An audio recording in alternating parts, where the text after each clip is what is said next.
Hello, everyone, and welcome to SmashBoxxTV's podcast 281. Terry Miller, the disc golf guy, along with Johnny V. Yeah, I'm here. Still, I don't leave. I'm always in this spot on this side of the screen. It is on this side of the camera. On this side of the camera. I'm a staple. Yes, you are definitely. We'll call you that. That's one of the sharp objects we could call you. I'm yes. Yeah, sure. Sharp. Very sharp. Well, thank you guys for joining us. This will be the last time I will be here. Woohoo! Ever? You're done? You only wish. I've got bigger, better things to move on to. No, not yet. No, I will be. I will be joining. Things are going to probably get a little bit hectic for a couple of weeks. I can't promise exactly where or when I'll be joining. I think I'll be here for the next few weeks, but if so, it'll be remotely and probably coming from the island of Koh Samui, Thailand. I should be available already come next Tuesday, but if not, the following Tuesday we'll for sure find a way to make it happen. And then the next week after that, I don't know if I'm in Taiwan or if I'm back, but wherever. So I won't be here in studio with you anymore for a few weeks. Few weeks of peace and quiet. I won't say the only good thing, but one of the good things about having you not here is that the shows tend to go quicker. I'm able to get to bed usually at a reasonable hour instead of, because our show typically ends around midnight Central Time here. But for whatever reason, I still don't go to bed till like 2 because you and I sit here, we talk, take care of some podcast stuff, business stuff, and then at some point, we just look at internet stuff, and then you leave. No, don't say it that way because that might give the wrong impression. Oh, well, just in general, we may find some of the other interesting facts that we did or didn't mention. Correct, that we maybe missed, disc golf related. Things that maybe broke right before the podcast or during the podcast. Something of that nature, yeah. And when you're not here, I'm usually in bed by like 12:30, which is great. When you're not, it's closer to 2. Yeah, well, it is chilly out right now, and I am not going to miss some of the weather. Super excited. So I'll give you a quick rundown that we're going to see Luke Humphreys joining us in just a few minutes here, actually, tonight. He was recently... He pitches for the Cubs, right? He's the Rookie of the Year? Yeah, the lefty. No. He's going to be joining us as the new Rookie of the Year on the men's side. On the women's side, I believe it was Christine Jennings. I don't know if we just talked about that last week or not, or it maybe came in just after last week's show. But either way, congratulations, of course, to both of them. So Luke is going to be joining us, and then after we have a conversation and I catch up with Luke, I know it's been a little while since we talked to him, then we're also going to have Colt Breck join us, and he comes in from the organization previously known as the NextGen Tour, and there's a little bit of course, a story to that as I set it up that way. But we'll talk to Colt and get some insight as to what's going on with the NextGen. I think we're moving into the 4th or 5th year already with the NextGen's existence, and we've seen it it's gone through some transitions, and it's taken on some different components and aspects, and it's kind of steered itself in various directions. Large payouts, smaller but more even-sized payouts, qualifying, championships. They've really kind of tested the waters with a lot of things, and it'll be good for us to talk about what people can expect for this year's iteration and what I would assume is going to be kind of their plan moving forward. So it's definitely evolving, I think, is the best possible way I can word that. And I'm excited to hear what that really means from an organizational and structural standpoint for that entire tour. Just like we've seen the Pro Tour, in its various forms and trying out new things, some very successful, some not so much. Again, looking into 2020, and we'll see what the plan is there. So we're going to have a National Amateur Disc Golf Tour and a Disc Golf Pro Tour. We got both sides covered. Kind of sounds like the logical progression. And again, those are maybe some of the questions we can ask of Colt, as there's been a lot of talk throughout the years of, hey, there should be a focus on the amateur side of things. Does the PDGA focus more on pros? Do they focus more on AMs? We obviously have a much larger contingency of amateurs that are signed up for the organization. Are they getting representation accordingly? And is the next gen and the amateur tour and such, is that maybe going to be some of those answers that people are looking for? So I've been watching. Watching is kind of a strong phrase. I have been in the background playing various YouTube videos of all sorts, everything from finance stuff to political stuff, sometimes entertainment, whatever it is. But lately it's been on in the background as I've been doing a lot of editing lately. And what I found, one of the consistencies with some of the more frequent YouTubers, not so much, your late night shows that put out the clips, but your actual YouTubers that do it for a living, is how adamant they really are on the whole subscribe concept. Smash that subscribe, ring Exactly. that bell. The typical, the call outs, the call to action, the shout out to do those types of things.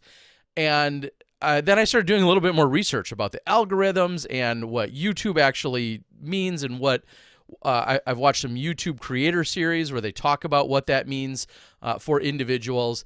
And it's incredible to think of what just clicking on the like button really does, and the importance and the significance, how YouTube perceives it, along with you and the rest of your then viewing, recommendations and such.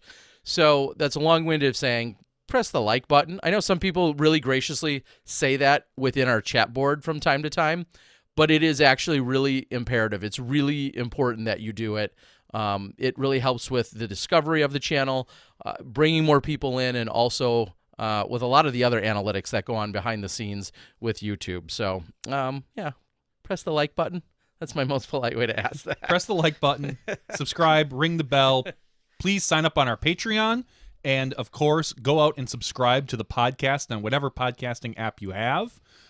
Most of the time, if you are reading this, or I'm sorry, if you're listening to this, you probably already are, but a lot of people are watching it on YouTube, and you might not be able to get here every week. So go find whatever podcasting app is on your phone and just subscribe.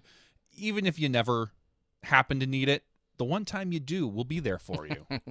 I would like to say real quickly, thank you. It looks like Eric Sterner also graciously just did a little super chat action along with Wayne Harpster. So thank you guys. Those aren't two names I necessarily even recognize on our board. So thank you guys so much for jumping in there and super chatting. Of course, that's always welcome as well, but totally optional.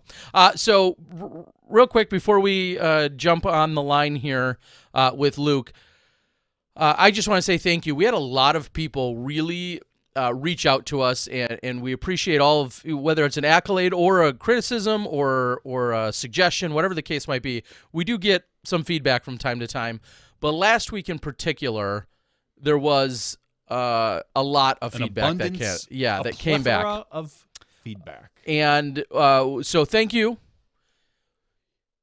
For starters, just thank you for giving any and all kinds of feedback. We also know, like I said, we get sometimes requests for individuals or storylines that we may or may not be able to actually feature or talk about, but we do get a lot of that. But last week, having Brody here was pretty special in that he has such a large reach and such a large audience that we saw, of course, larger numbers on our YouTube page. We saw larger numbers on the Facebook reach. And just to put it in perspective, just looking back 1 week, a few days ago, I was looking at the Facebook reach, which I know we don't pay a lot of attention to necessarily, but if a typical podcast, I think, said somewhere for us has somewhere from 6,000 to 10,000 is the normal organic reach that some of our podcast has that features and feeds through Facebook directly. When I looked a few days ago, the Brody one had well over 70,000 in terms of the reach. Impressive. And that's not necessarily views, and I need bore you with more analytics, but that does speak just a huge volume to what it meant to have him here, and then also the way in which it, sprawled out, the way it did reach and how much it got out there. So I know there's a lot of conversation throughout the week as to if it's good or bad or what people think about it. Those opinions, you can continue to have all those. But then a few days later, we did see, as he was keeping it hush-hush with us, that he really did know, and that on Thursday or Friday evening, he had gone to Michigan. He met up with Paul and Hannah. They did some things over the weekend, and Brody then became a sponsored team member of Team Discraft. I didn't look on the actual website in terms of where they classified him. Nor did I, honestly. Maybe we'll check it out in a couple minutes. Not sure that it really matters. For those of you watching on Facebook right now, Brody Smith is not on tonight. The title didn't update. I hit. That's weird. No, it's not, because I hit the go live just before I hit the update on the title. I did them in the reverse order that I should have. So that's why it's saying Brody. I could stop the Facebook stream and restart it with the right title, but then I think it would kick everybody that might be watching off. So I'm not going to bother. Oh, Brody's you are totally trolling. The clickbait Johnny. Clickbait Johnny. I'll boot you all off. I ain't that way. No, if you're going for that clickbait, we're going to get it on Facebook. But and I do see a lot of our regulars on the board. So I don't know if we've got Luke. I will reach out to him and make sure. I know we told him it would be about 10 after. So if Luke is ready, we can have him call in. Apologize. I'm going to try and send him a message here. There are 52 people watching us on Facebook right now. Oh, I'm sorry, 47. Oh, they just got word that Brody wasn't on. Have Luke call. We'll be right here. Go ahead. No, please go ahead. Oh, you got it. Oh, I was going to say a little bit of PDGA news. A couple hours ago, the 2020 U.S. Women's Disc Golf registration opened. So go out if you are interested in signing up for that event. You have to be an FPO or not an FPO. You have to be a female player. So please go out and register for that. That's an important major. And we've had a few talks with the PDGA about possibly doing some coverage. I don't know what's going to happen with that. We submitted a bid, and I think we're going to talk possibly with the PDGA next week about that. I don't know for sure, but I wouldn't at this point. Everything's up in the air. We shall see how it works out. Well, it looks like he's getting himself in position. He's already in great position. Look at this guy, like he's a pro, and we have him all the time. Johnny's got to set up a shot or two, and look at this. Gosh, Johnny V is so good, folks. You guys have no IES close. Yep. There we go. All right. All right. Coming in from our Disc Baron Digital Green Room, Luke Humphreys. What's going on, guys? Hey, buddy. How you doing? Man, couldn't be better. How about you fellas? Good. We're not the Rookie of the Year, but I think we're doing all right. Yeah. Is there an age limit on that? Because No. I said, could Brody get it next year? Yes. Okay. It's just, I believe it's your first full-time year of playing professional disc golf. It doesn't matter how old or how young you are. All right. Am I the oldest? Do you know? Am I the oldest one to win it? That's a good question. How old are you? 32 now. I'd have to go look through the list. I bet you are. Yeah, you old man. Yeah. I went through a lot of sports before I got to disc golf. Is basically what it was. Okay, yeah, let's talk a little bit about that. When was the last time we had you on the show? Was when? I think after I won the Amateur World Championship.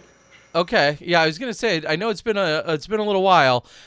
What was your decision? Walk us through that thought process as to, not only of course playing high level amateur golf, but then when you said, okay, this is something I'm going to take serious. I'm going to go on the road, or I'm going to tour for a majority or part of the year or all of the year. Like, what was all of that thought process for you to go out and say, hey, I'm going to commit to try and. Did you even try to win this, or did it just kind of happen because you played a lot? Yeah, about half of the year went by without me really thinking about this, and then the standings came out, and I was like in 6th or 7th place, and I had already traveled to 20 states playing disc golf, and it was like slightly embarrassing. It was like a shock that I hadn't put myself in the right position to be in the lead for Rookie of the Year standings, and these guys were ahead of me, so I was. At that point, my priorities switched, and I checked out how you get points and stuff. I hadn't even looked into it. It's maybe a system that could use a little refreshing, possibly. I don't know that the point system for Rookie of the Year is a great system at this point, but we can talk about that another time. Okay. So, It all started with the rookie or the Amateur World Championship, which we talked after that, and then Pro Discus reached out to me, and up until that point, I was going to go to a few big tournaments, but I was not going to do the full tour thing. And then once Pro Discus reached out, it was kind of like, I'm going to, I can work from the road. I'm in outside sales still. So I was like, I guess I'm going to do this. I've got an RV to take me around and sleep in for cheap. And that's how it kind of got started. well, and that was going to be my next question is what did your, I mean, let's be fair. There's only a handful of men and women at the highest level that can live comfortably on the road, let alone someone kind of just breaking into the pro division. What were, what kind of helped like push you over that edge? Was it the fact that just your sales job was something that you could do mobile and that you weren't locked into an office?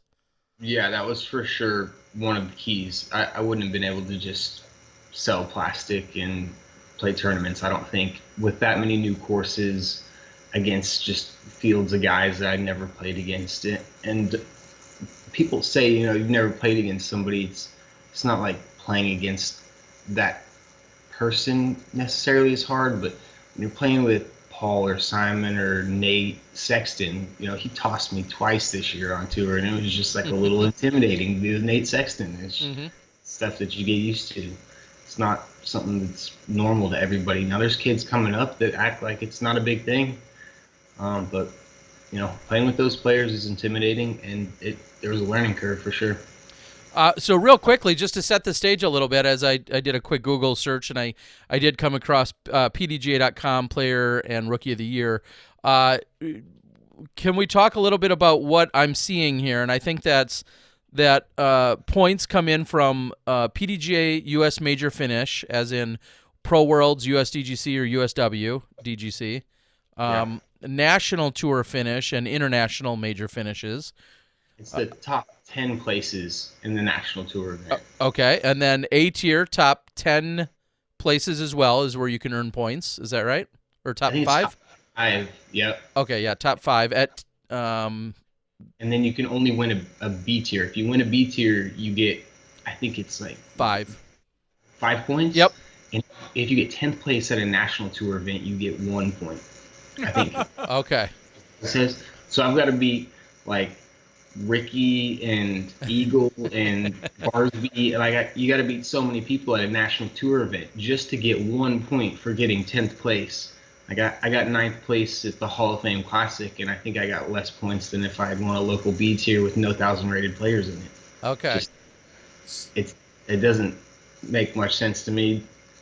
I think it could use a little update, maybe. Yeah, and speaking of update, I was wondering if when it says national tour finish and international major finish, is that like the actual place, or is that the place based on rookies? Like if you're the top rookie, do you get 25 points versus, you don't have to take first place to get 25 points, correct?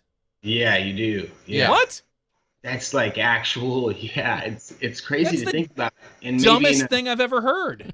Yeah. Simmer down. I agree. No. In a different time, maybe with not as many really high caliber players, it could have made sense, possibly. But that seems like a stretch in itself as well. It's just in the day and age of all the good players we're playing against. If somebody gets the top 10 in a national tour event, they deserve more than. Well, and what I'll do is I'll also follow up specifically and say I feel like this could use a refresh from the perspective, which is where I thought you were going, Johnny, which it says national tour finish. You get a certain amount of points, as we're talking about, and then there's A-tier finishes. Now, let's all put us on the same plate and say a pro tour finish should be synonymous right now with a national tour finish. It's all pro tours are A tiers, so you get those points. But according to this chart, a pro tour finish is not as valuable as a national tour finish. And again, if we're going to go with the word updating, that definitely could use some updating in itself, right? I agree, Terry. Okay, for sure. I mean, because we all know that the pro tour is housing as good of players, sometimes larger fields, sometimes even more media and obligations on just as good or better courses. If we're gonna do the update, then that's one thing that gets thrown in there. Yeah, all those points should be based on only the people who qualify to be Rookie of the Year. If you finish the top Rookie of the Year, you should get 20, or top rookie, you should get 25 points, whether that's 8th place or 25th place. And then the other rookies should scale down from there. All right, I just think that becomes a logistical nightmare of figuring out who's qualified. I'm not saying it shouldn't be updated, as we're gonna box you out here, Luke. We're gonna argue on our own. Don't worry about us. We got you here. I'm just saying that it needs an updating. I don't know if that's exactly it. It is. But yeah. Okay, Yeah. So we got that point. Done and done. Next. Yeah, exactly. Appreciate that. So you do, once you get a grasp on this point structure, did you talk to other pros? Was there any sponsor, maybe conversation as to if you won it or what that may or may not mean? Were any of those conversations, did those come up once you realized, hey, this thing's attainable?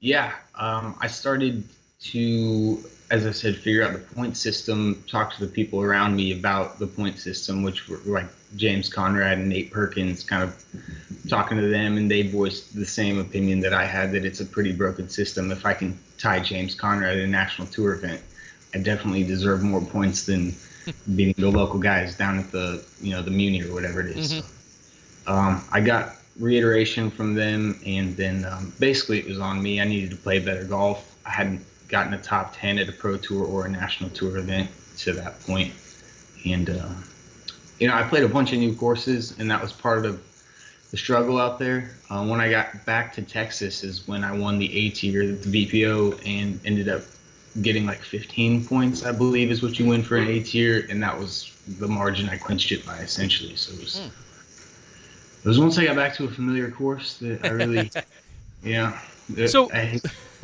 outside of the point system, what are your pro tips, or maybe we got to limit you because you're such a fresh pro? But no, what would you say? There's somebody else that's right now is thinking, man, tomorrow I might walk into my job. I've been meaning to quit. I just want to go on on tour full time. I just want to play golf. I think I've got the skills to do it. I've been practicing, I've been playing, I'm good locally, I'm ready to go on the tour. Like, what are you saying to that man or woman listening right now? Do it. Like, this is your opportunity. If you're probably not going to go pro at another sport if you've already put this much time into disc golf, and you're only going to get one chance at this thing. So you might as well take a shot at it. 1 year of your life is literally nothing, and that's kind of the way I viewed it.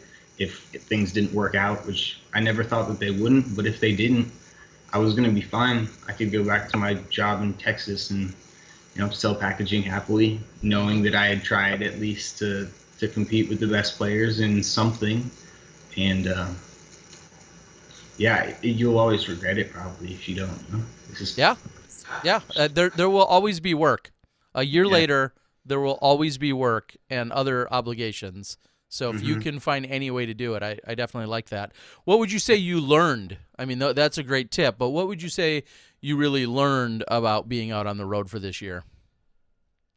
Man, I could write a book on what I learned. Okay. I felt like every single bad tournament I had was another learning experience about getting over things, playing emotionless golf. I talked to Steve Hill about that.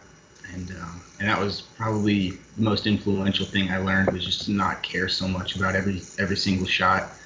Just, you focus as hard as you can for that little short period of time, and then you let go of the results, and you're okay with them, and you move on and you do it again. And if you really believe that you're a good enough golfer, the golf itself will come to the top. The good golf will, if you just get out of your own way. I'm going to call, I sense or hear a little Paige Pierce influence in that, some of that statement.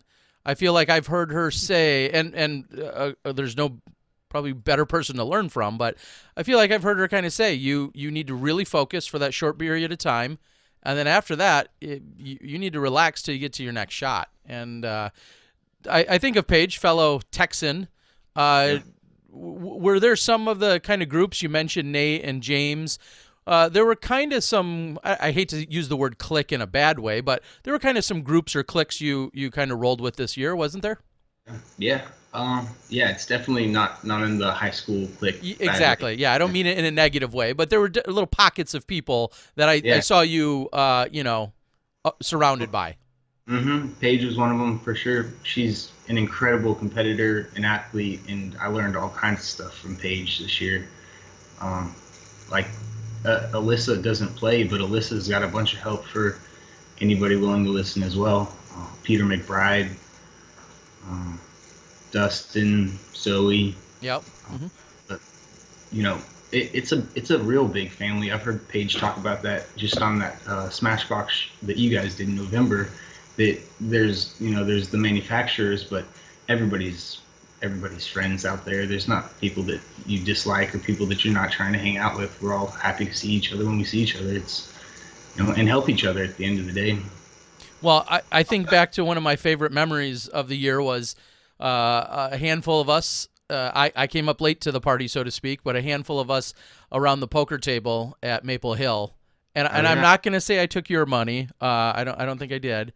But it was great because it was yourself, like you said, and Paige and James Conrad and Nate Perkins and Matty O and the and Kevin Jones and the conversation.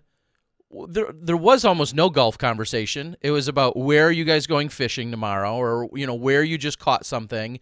What lures were you using? I mean, it was everything but golf, and it was like you said, an extended family just sitting around a table, all trying to BS someone out of their money. Really, it really is. It's incredible. I forgot to mention those two guys, Matty O and Kevin Jones. Those are two special human beings. I'm stoked to be a teammate of theirs this year. Looking forward to that. All right, so let's talk about that. There's a good segue.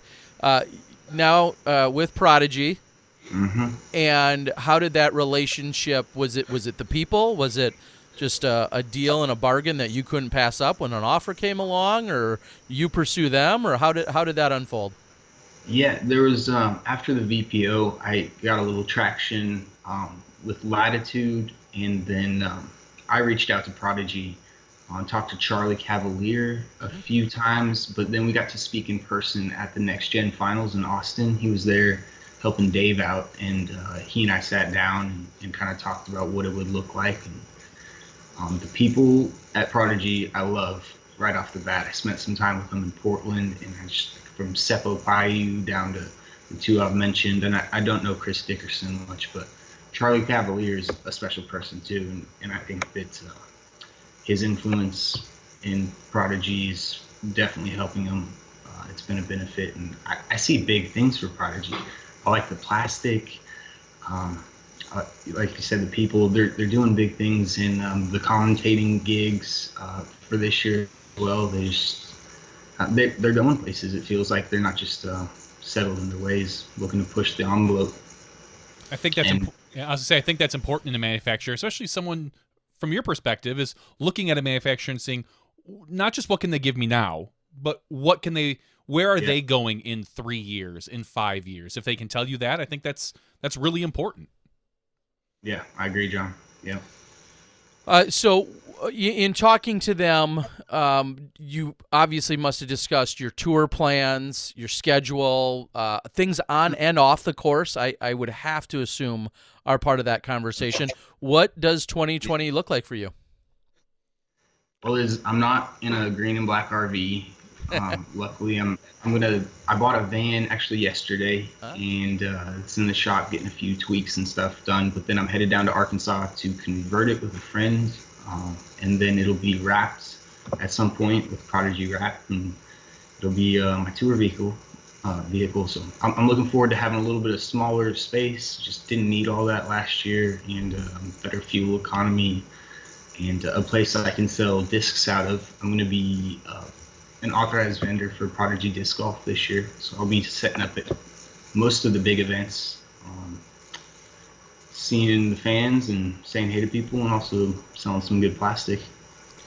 It feels like that's become obviously the way to go is getting the van. Today I saw some updates from Brian Earhart, his van, and the progress that he's got going. Yeah, I know we kind of joke about everyone doing these. I'd love to if we had like a mini series or even some kind of a like a sitcom race of all of you guys. Like you guys are all doing your van builds, essentially starting at the same time, and then checking in on everyone's progress. I think that could be really great to see. I think at some point if we keep progressing, we're gonna have a van man. Oh yeah. I mean, I'm a van man. I'm a Van Derzen, but I don't know anything about converting vans. But we're gonna have somebody that everybody looks to and goes, "Oh, dude, this guy can convert a van like nobody's business. He's the one you want to go to." And I think the way our sport is progressing, it's almost inevitable. Now, step up and make some cash. It sounds like an offer right there. It does. I don't trust Johnny with any tools. No, but I'm good at tools, but I wouldn't say converting vans. What you do have the luxury to follow that point, though. You have the luxury of seeing what's worked really well and maybe not so well. I mean, you've probably intimately seen the Paige Pierce van. You've seen Nate Perkins' van and the Discmania van. So some of those vans you've seen. What are some of the likes and dislikes or things that you're gonna do to make your own? Yeah, I actually went the route that Brian Earhart is going. I got a Ram ProMaster 2500 high roof, 159-inch wheelbase. That's a little specific, but that's exactly what you got. And that's great because there are people out there that might actually know what that means, know what all that means, and they're like, "Oh, now I can look at maybe some younger guys. I mean, not that you're old, but are looking at getting a van and say, Mom, Dad, this is what I want to do." Yeah, that's perfect. That's perfect information. So the ProMaster's got vertical walls, which are easier to work with. It's also 77 inches wide, so you can lay a queen size bed in sideways and save a bunch of extra space that way. And it's got a backup camera most of the time. There's a bunch of pluses with the ProMaster, and it's just like a front wheel drive, pretty basic. If it breaks down, it's pretty easy to fix. There's a bunch of positives that went into it. And Brian's doing all this work before me, and Lindsay, who's doing it with him, and they've been already super helpful in helping me decide which ways I'm going to go. Yeah, today I saw, they got their 2 batteries mounted. They've got their cooler/fridge mounted that slides out. He was kind of discussing, some of those recent additions, and how great is it when he's going to say to you, "Yeah, we bought this cooler, but you really should probably look at, the step up or the step down or, whatever." Like, there's just so much that you're going to be able to gain from watching what everyone else. Was there anything? I mean, the walls and the space is obviously a really good start, but has there been anything else you learned from Nate's van or Paige's van or anyone else's? Sarah Holcomb comes to mind. Is there anyone else that you've seen something from? I know that James's solar panel system is like the best solar panel system anybody's got. Lots of people have reached out to him to figure out solar for their own vans. So once gets back from Thailand or whatever. This is the worst part about doing my van conversion now is they're all in Thailand literally right now. Yep. It's hard to get a hold of them. They're all on the beach. They don't have time for me. Yeah, Terry's on his way there. Don't worry. Yeah, don't worry. We'll send you some photos of the beach in a few days. And I know somebody just shouted out from that's over in Thailand right now, and as they're saying hi. It's about 10:30 in the morning over at Koh Samui, which is awesome. So again, now your timeline, you said you're going to go to Arkansas, but your timeline is to have that up and running, and are you then turning around and trying to get out to Arizona for the start of the season or Vegas, or what's kind of your plan? I'm going to start in Arizona. Okay. I've never played Vegas. I hadn't played it yet. People have practiced it as if it was a national tour for many years. So I just as soon as not go out there, and I it's like $300 to play this year is what I was told, and for just an A tier that seemed a little steep. Plus, like I said, I hadn't played the course, so I'm just going to start in Arizona, and that gives me a little more time to figure out the van and the wrap as well. I'm working with the artist that did Nate Perkins' wrap design. So was that Manny? Was that Manny, or was that someone else? No, it was John Bowen, I think. Okay. Let me give you his correct name. John Dorn. Oh, John Dorn. He's a Wisconsin boy. John Dorn is from Wisconsin here. Yeah. We know him very well. That's right. Johnny Yeah. played Am Worlds with him in 2000. Yes. Right? Yeah, I believe it was. It was it was a great round. Legendary. So awesome. I just saw John a few days ago, and to put it out there, when we're talking vans, that is arguably best looking is, I don't know if that's the right word, but it's aesthetically probably one of the best looking van / wraps on the tour is Nate Perkins. So Yeah, I agree. It's sharp. Do you know what yours is going to look like? Can you give us a general? I've got some thoughts on it. Okay. He and I haven't figured out exacts yet, so I can't give you specifics, but it'll be hopefully within the month. It'll be on the van and driving around. All right, we'll check it out on the social media. Yeah. Yeah. So this year, it sounds like you're kicking things off. That makes sense. I would say, arguably, if you haven't been to the Vegas event and then trying to come in there fresh, the one biggest obstacle, you had a few of them. I think the biggest obstacle for someone like yourself, a newer guy on the tour, is there's 3 courses you have to learn. That would be one of the significant downsides in that case. Is like, yeah, it's 4 rounds of golf and such, and it's not necessarily attached to one of the tours. But the fact that you got to learn 3 courses, I can understand that being a pretty big obstacle. But what does your tour otherwise look like? Do we just expect to see you national tour, pro tour, majors, that kind of standard? Yeah, for the most part. I didn't make it to the Pro Tour finale last year, which I was highly disappointed about, and that's at the top of my goal list for this year. So I'm going to make sure to get all the Pro Tour events. I actually missed a couple last year, and that hurt me, as well as playing bad in the other ones. But so I'm, That too.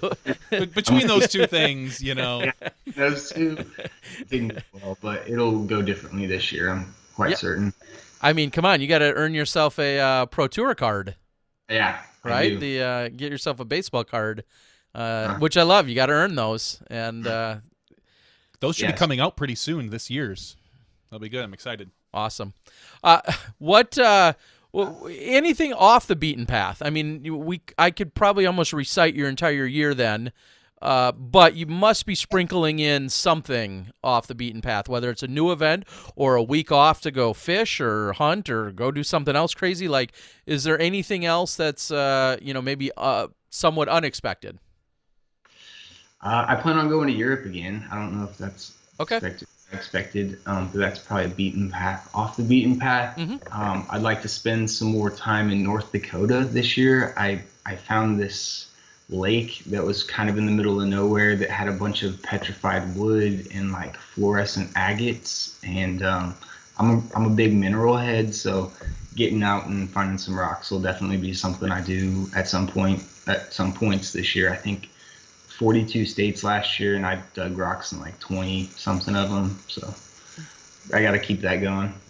John, are you a rock guy? No, not at all. I was just going to say that's a hobby I haven't heard before. I mean, we know a lot of our golfers are nature lovers, bird watchers, hunters, fishers. I've never heard of like a rock head, so to speak, and someone that just goes out and finds different types of rocks. I enjoyed the geology class that I took in college, but it was called, I think we called it Rocks for Jocks because it was just really basic kind of thing. But I think that's a really cool, different type of hobby to have.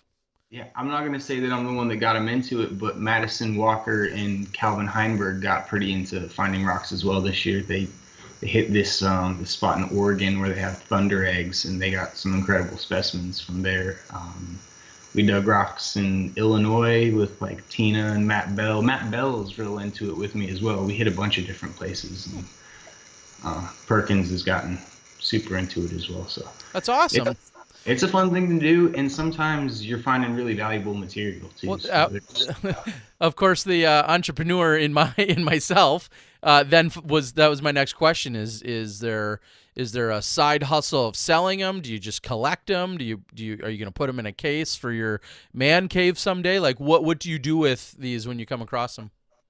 All of those things. I'm in the hoarding stage right now, unfortunately. I've just got piles of them, buckets, boxes, thousands of pounds probably. Lots of it is at my parents' house, which is where I'm at right now in Wichita, Kansas, doing some odds and ends, just kind of figuring things out before I go to Arkansas. And yeah, I probably need to start selling them. Really, Wow. I mean, there's a bunch of people that like them. So Do you take them to Facebook or Craigslist, or do you take them into a shop or a jewelry store where educate me? Yeah, a rock store is the best place to start. I just take a couple boxes of some good specimens in there and just see if they're interested in buying them or trading. I'm always down to trade and see if, he's got a bunch of this and I need a bunch of that, or, whatever it may be. Spoken like a hoarder. I like it. Terry knows. Supposed to be selling them, and all I did was trade for some other stuff and come back with at least the same amount. Yeah, but that's a good place to start. I've gone on Etsy and eBay before, and a little bit of Craigslist. But I should honestly get on it a little more. I think it's yeah. Well, we'll know. We can always judge your tour season by how many rocks you have for sale. If things aren't going so well, we might see a few of those out there and for sale as you're trying to make it to the next event. But that is awesome to have, not only that knowledge, but then just that thing to keep you preoccupied outside of just golf 24/7. Because I feel like the burnout from our players comes from this anxiousness of getting on the road and loving it and fully embracing it. But then with that comes the potential for burnout so quickly, and keeping yourself preoccupied with other things. That seems like a great crossover. Yeah, it definitely helped last year for sure, and looking forward to it this year as well.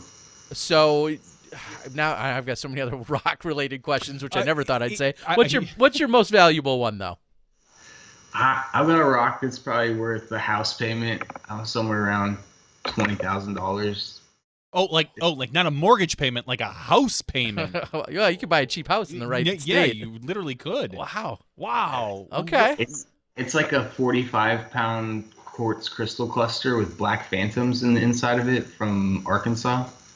It's a magnificent piece. I think he'd say the same if he saw it. Look at, he's glowing. He is. I love it. This is why you tune into SmashBoxx. You didn't get this on the PDGA podcast. I don't know. I didn't listen to it. I've actually got a high-end flea market spot in Dallas and Frisco. It's at the Frisco Mercantile, and I keep, 70, 80 minerals in there, and it's in that one right now with a pretty hefty price tag on it. Just kind of shopping it, seeing if anybody wants it. Yeah, if somebody bites, they buy it, right? Yeah, and if they don't, I keep it. I'm cool either way. Yeah. Wow, I love it. Yeah, that is awesome. Is it just rocks, or have you gone out to like Montana and done anything with, I know there's spots you can do dinosaur bones and things like that, or are you just strictly kind of the rock guy? I got into the fossils a little bit this year, but they don't interest me as much as the minerals do. I was in Montana digging some smoky quartz though this year with my tour partner Jamie Espinoza. At that point, we found some really cool stuff. There's a place called Crystal Park, I think, and it's free to dig. You can just cruise up there and dig crystals if you want. And it's in the middle of nowhere, so it takes a while to get to it. But if you want to make the journey, pretty cool. So that's it. If I ever tour with someone, I want to tour with Luke. Yes, someone who can make money. Well, not just because of that, but this actually sounds really interesting and fun. I think this would be pretty cool. Now, with you as well. I'll be the first to admit I don't follow. I know there's the show with the gentleman who I think's from Wisconsin that is on one of the Gold Rush shows. I know Holly played golf with him a few weeks ago. Holly Finley had. Do you get into any of those other, whether they're Gold Rush or anything else? Do you get into any of those other shows or follow that? Have you reached out to that guy? I haven't reached out to that guy. I wasn't aware that he was a disc golfer, actually. That's cool that Holly played with him. Yeah. They played at our local pitch and putt. He lives here in Wisconsin, or is from Wisconsin. And is it a Generac hat that I sometimes see them wear? Probably. It's a Wisconsin-based, generator company that our buddy used to work at, another disc golfer. But yeah, she played with him a few weeks ago. I don't know how that all kind of initiated, but I know she went out and played, and it's so funny how we have these ties. You think of our chef friend in Minnesota, obviously Brody last week, and all these different. It's like the disc golf world is getting smaller and bigger all at the same time. Yeah, agreed for sure. There was a show, Prospectors. It was on the Weather Channel for a while. I think it's canceled now, but you can YouTube all the episodes. And I used to love watching that show. It was all about Colorado minerals, I believe, and they were digging super expensive aquamarine and amazonite, fluorite. It was a really good show that I don't know why it didn't last, but it was basically the only one online that you could find like that. Otherwise, you just got to YouTube digging minerals or whatever, and I've watched every single one of those videos. So. Well, Rick Ness is the name. I just want to throw it out there, so I apologize I didn't recall that. My dad watches all those shows. I can't say that I do, but Rick Ness is the gentleman's name I was just referencing for everyone. All right, well, so science and geology 101, or maybe 102 class. Last question on it then is, where did this passion or this excitement or this love and desire, where did this all stem from? Picking up rocks as a kid, I think, and just seeing all the different ones with the lines on them and the bands. And I can't say specifically. I didn't like rocks like late into high school in the girl stages and, into college when there was other stuff going on. And then all of a sudden I found my rock collection from back in the day, and I'm just looking at these rocks. And then I go to a friend's house in Arkansas, and Arkansas has some of the finest minerals in the world. That place is loaded, and a lot of people don't know about it, but he had some incredible specimens in his house that I couldn't believe were natural and had been dug just there in Arkansas. So we began digging rocks together, and from there it's exploded.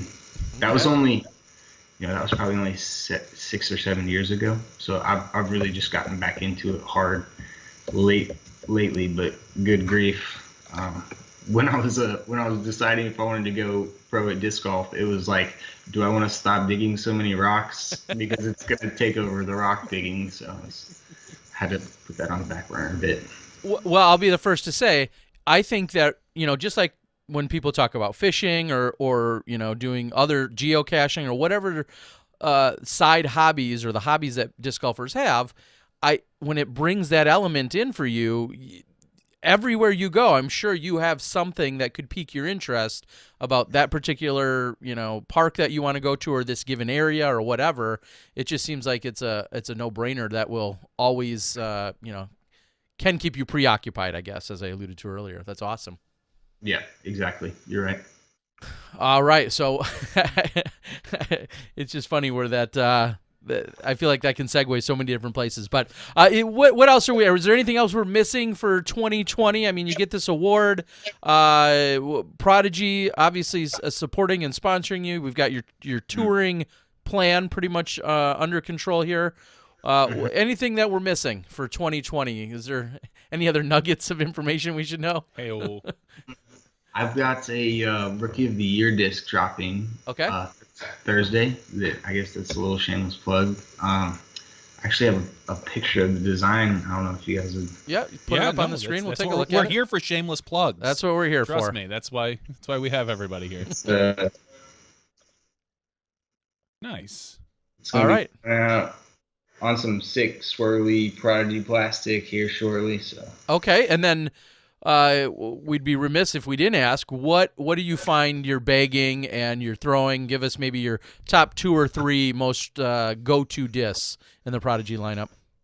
I was a whippet thrower for a long time, and so I've just transitioned so smoothly over to the A2, which has got to be, I don't know if you guys have thrown that disc, but it's a stable approach frisbee. And in the 400 plastic, it's super stable, and the 300 plastic is more basic, and it'll be a little straighter. But those discs right there, I feel like I'm going to be approaching all kinds of greens with, trusting them in stable headwinds, and it's my favorite disc in the Prodigy lineup so far. The mid ranges are awesome. I love the M3. The F1 has been really good for me in the 750 plastic so far. The H1 V2 and the H3 V2 are great discs. There was a lot of discs that I was not aware of, and I've had my eyes opened up to a huge line of frisbees that could work for me in a bunch of different ways. So I'm liking almost everything I'm throwing. The D2s go super far. That's been a pleasant surprise. Just it was nice that Prodigy was able to just move quickly and decisively once we made an agreement. It's cool to see how fast things are moving for them. They got the Ace line that was just came out, and don't be surprised if there's some premium plastic coming out in the Ace line soon. That's something that they'll be dropping as well. So yeah. Go ahead. I was just going to say that was going to be one of my questions. Is we had Will on, a few weeks ago here talking about that and giving you yet more variety and discs to choose from there. And then I think you've already answered what was going to be my next question. Is there any shot that you don't feel like you have covered, but you just kind of said you feel like every shot and there's a disc for pretty much everything you need out there, wouldn't you say? Yeah. That's the way I'm figuring it out. It's been a pleasant surprise, like I said. And the FX2 will be dropping here shortly. It's already been PDGA approved, and that's going to be an awesome fairway driver as well, with some unique flight characteristics to it. So. Well, and now here we are again. Talk about timing. I think 5-6 years ago, Prodigy's obviously newer or just come into the market. They not only do they not have as many molds, but there's just not that experience behind as many golfers that have been throwing the various discs. And what I'm really getting at is you now have a Will Schusterick, a Kevin Jones, a Matty O. You have all these people you can turn to, and one of them is going to say, hey, throw this beat-up D2. And, because they know your game, you're a teammate, and then they can hand that to you, and you can see if you like it or not. Like, you're in that age, in that maturity of Prodigy that you're going to be able to benefit just like all the other manufacturers that have been around for a long time. And that's got to be huge as a new guy or newer guy on the tour and a newer team member. You've got all these really experienced players that can be like, oh, hey, have you tried the new F5? Like, whatever the case might be. That's such an advantage for you. Oh, huge advantage. Something I didn't have last year, and one of the reasons that I went with Prodigy, knowing that I was with a group of a stacked team, really, who was familiar with the discs that I wasn't, and would be able to help me maneuver through that. And I was actually at Germ's house during the USDGC when some Prodigy guys bought, like, I don't remember how much, hundreds, like 500 discs, Prodigy discs off of Germ, who had just been hoarding them and finally wanted to sell them or something like that. So they cut a deal for all of them, like $10 a piece or something. I don't remember exactly what it was, but there was thousands of dollars exchanged that night, and everybody got good Prodigy old plastic again. It was kind of cool to see, and that was before I really talked to anybody at Prodigy. I was just witnessing the way that they're going about things. And you're like, damn, if these were rocks, I'd be all over this stuff if we were exchanging minerals. Yeah, minerals. Nah, you're cool. You're cool. That is awesome. Well, and then maybe to start wrapping things up, you also have one of the greatest hype men in disc golf. You got Charlie Cavalier steering the ship, helping make sure everyone gets out there and do their thing. And you said you've had a great relationship with him. He's always been good to us. That's got to be really exciting knowing that they're out there pushing you, pushing the brand, and rooting for all of your success. Yeah, it is. I can pick up the phone and call Charlie at any point, and he'll steer me in the right direction and give me good advice, I know. And it's been an awesome relationship with him thus far. Look forward to the future. Awesome. All right. Well, give us any other plugs. Again, Thursday, your Rookie of the Year disc releases. Yeah. And where can people get it? Is that through the vendors or directly through a site or you, or how is that? That's the Prodigy store. Okay. It'll be online at I think it's shop.prodigy.com. Okay. And there'll be links posted. I'll be posting them on my social medias, but Prodigy will as well. So if people want those, there'll be a link somewhere that they'd see one and be able to buy them. All right. Well, any other sponsors or supporters or thanks you need to give before we let you go here tonight? I want to thank you guys for having me on. Appreciate it, Terry and Johnny. You guys are awesome. Always, man. I love interviews like this because we learned so much about you that I don't know if anybody knew, and I'm looking forward to a mineral themed Luke Humphreys stamp at some point. Some. Actually, my stamp from last year was mineral themed. Okay. The only one I've ever stamped, I'm 1 for 1 on the mineral themed stamp. Well, I'm looking forward to the next one. It's coming. It's coming. Awesome, man. Well, we appreciate it. I know I will see you plenty on the tour. Out of your 18 or 20 or 25 events, I'll probably be at least 15 of them. So I look forward to seeing your progress, see how your follow-up season goes after the Rookie of the Year, and we wish you the best of luck out there and getting the van going and touring around safely, finding some rocks, and hopefully finding some W's. Yeah, I appreciate it, Terry. Yeah, All we'll right. see you. All right. Take care, Thanks, Luke. Have a Luke. good night, buddy. You too. Bye. All right. As we said, everyone, our PDGA Rookie of the Year, Luke Humphreys. Very enlightening to find out more about him tonight. And again, my mind starts going to all of the fun ways that you can attack that. It's great that they're going out and he's being very active and doing all these outside things. And I think, okay, where do you go with it? What do you do with it? Well, And I just think I love it. The space that some of that could take up, because I feel like their living quarters are relatively condensed and everything has a place. So picking things up on tour, whether it be rocks or extra discs, minerals, specimens, it is. I just think, like, where is he going to put that, and when does he get the chance to offload it to wherever it has to go? I think of the logistics of it, but what a really fun and interesting hobby for someone that's already traveling. For someone that's traveling, because he can go to any state, like you said, and be like, oh, I'm in Wisconsin this week. Oh, look, we've got, Moraine State Park. Let's go check that out. I heard there's good geodes there. I don't know what the deal is, but, Thunder eggs or something. Someone had posted that on the board. Yeah, I don't know. If there's a class I either didn't take or didn't pay attention enough to, geology would have been one of them. I'll be the first to admit that. So I wonder if he could answer that flat Earth question. I bet he knows the answer to that. Nobody knows the answer to that, Terry. I think Luke does. I'm sure he's got an answer for me. Darn it. One of these days, I'm going to get to the bottom of that one way or another. All right. I'm going to reach out to Colt here in a moment and see if he's ready to go. And we'll get even more insight as to what's going on out in the disc golf world. What kind of fun things does Colt do on the side? He doesn't dig rocks, I bet. Well, maybe. No, he doesn't. But we'll have to find out. We'll have to dig deep. I'm not even trying that at all. My only question that I neglected to ask him was rules or laws or stipulations as to what you are or aren't allowed. I know he said one place, you could go in there and you could dig for free, or you could, whatever. I would love to. I bet there's certain places you need permits. I bet there's certain places that you can't take them out of the park or something along those lines. Yeah, that would be probably my next question as to some of the legalities and some places obviously you shouldn't go as far as even picking a flower due to the native species and things of that nature. But yeah, those would be the next set of questions that I'd have for him. So we'll see if we can get. He needs to send a link or Skype in is what I'm going to tell Luke. Yeah. Or Colt, sorry. Colt. While you're messaging him, there's a couple little bits, couple more bits from the PDGA.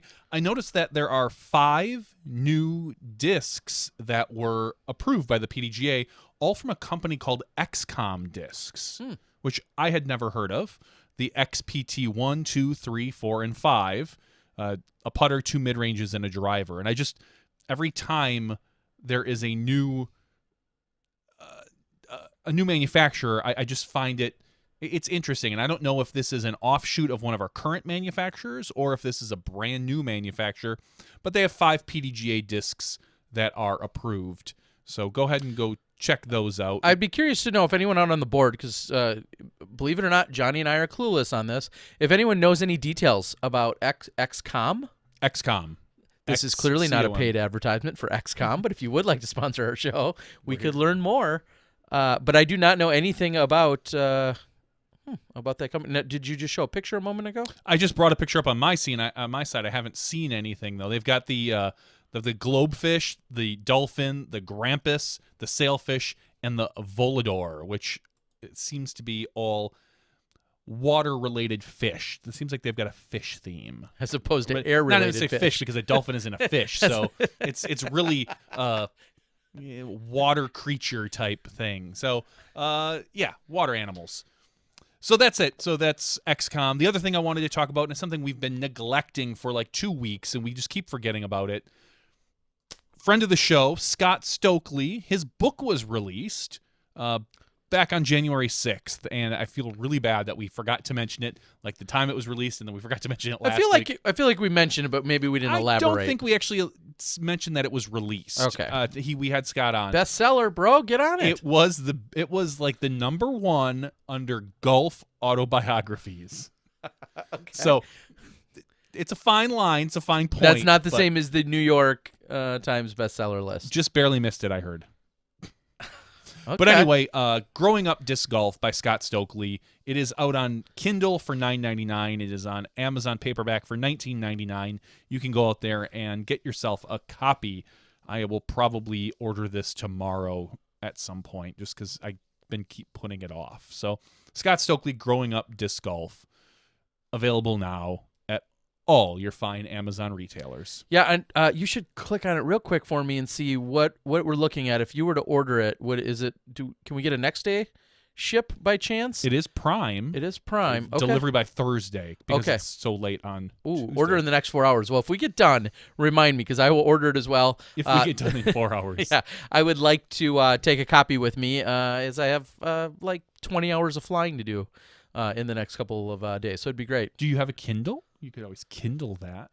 I'm not smart enough to Kindle. Well, I don't. I need a paperback. I need an actual. I know you want the physical. I mean, I need to get him to sign it. All right, we're gonna see if we can get Colt. He says he's only got Skype for Skype. This is business. This is Skype for business, Colt. So, if you can either send me your handle or you call into our Smashbox handle and dial us up one way or another, we should be able to get you on the board here.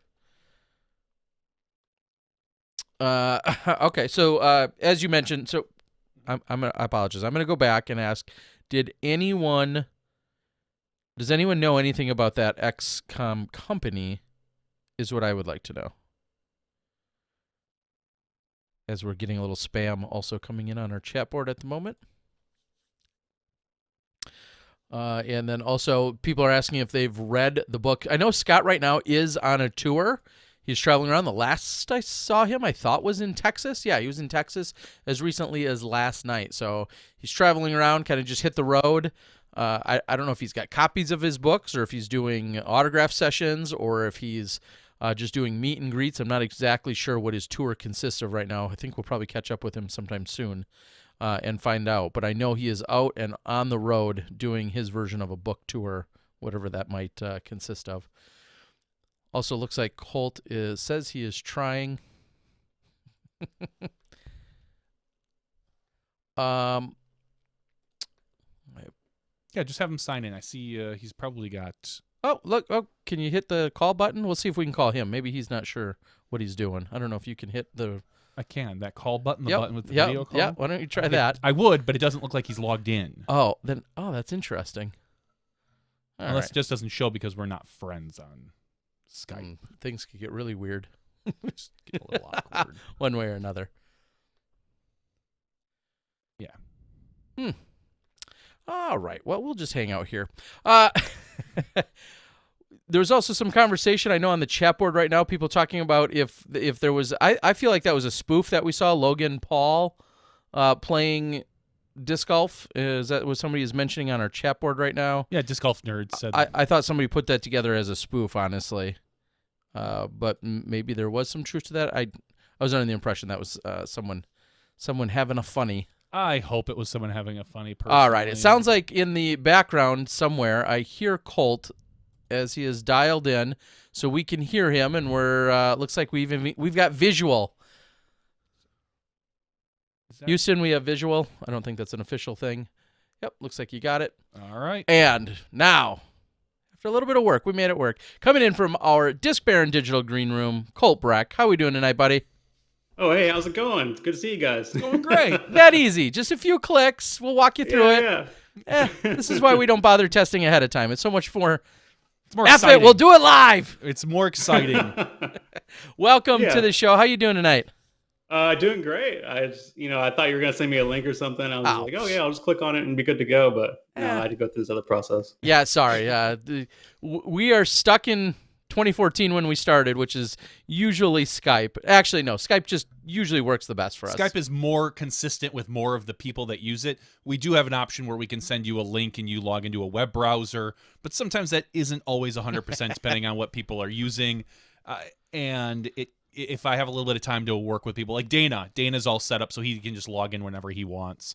And there's a few others that can really just chime in whenever You they need to get on the hotline, buddy. We'll That's get you right. there. So, welcome. After all that, welcome. And we're talking next gen, or are we? Next.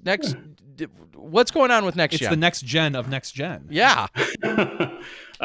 So I mean, we've already kind of released it on social medias, but yeah, we're changing to a new name. We're going with National Amateur Disc Golf Tour, hashtag NADGT. And yeah, some of the reasons we're doing such thing is, we've already gone through 4 years of trials and tribulations, figuring out how it should go, this and that, and we wanted a name that sounded a little more official and had a little more context with the mission of the tour itself. Next Generation was cool and all, but it sounded like it was only for amateurs who wanted to go pro. But realistically, we want to offer an experience to a much broader amateur base, and we feel like National Amateur Disc Golf Tour sounds just a little more official, and we'll have a little more longevity. So some of the things that Next Gen has focused on and has successfully pulled off is some of the largest payouts and paydays and prizes that we've ever seen, cars and cash payouts and so on and so forth. Is there still going to be a focus on maybe a season-ending championship event, or do we just see a lot of events that are kind of standalone events? Yeah, so we're still going to inherit a lot of the successes that we had with NG. So we're still going to have the national championship every year. This year it's going to be in Austin, Texas again.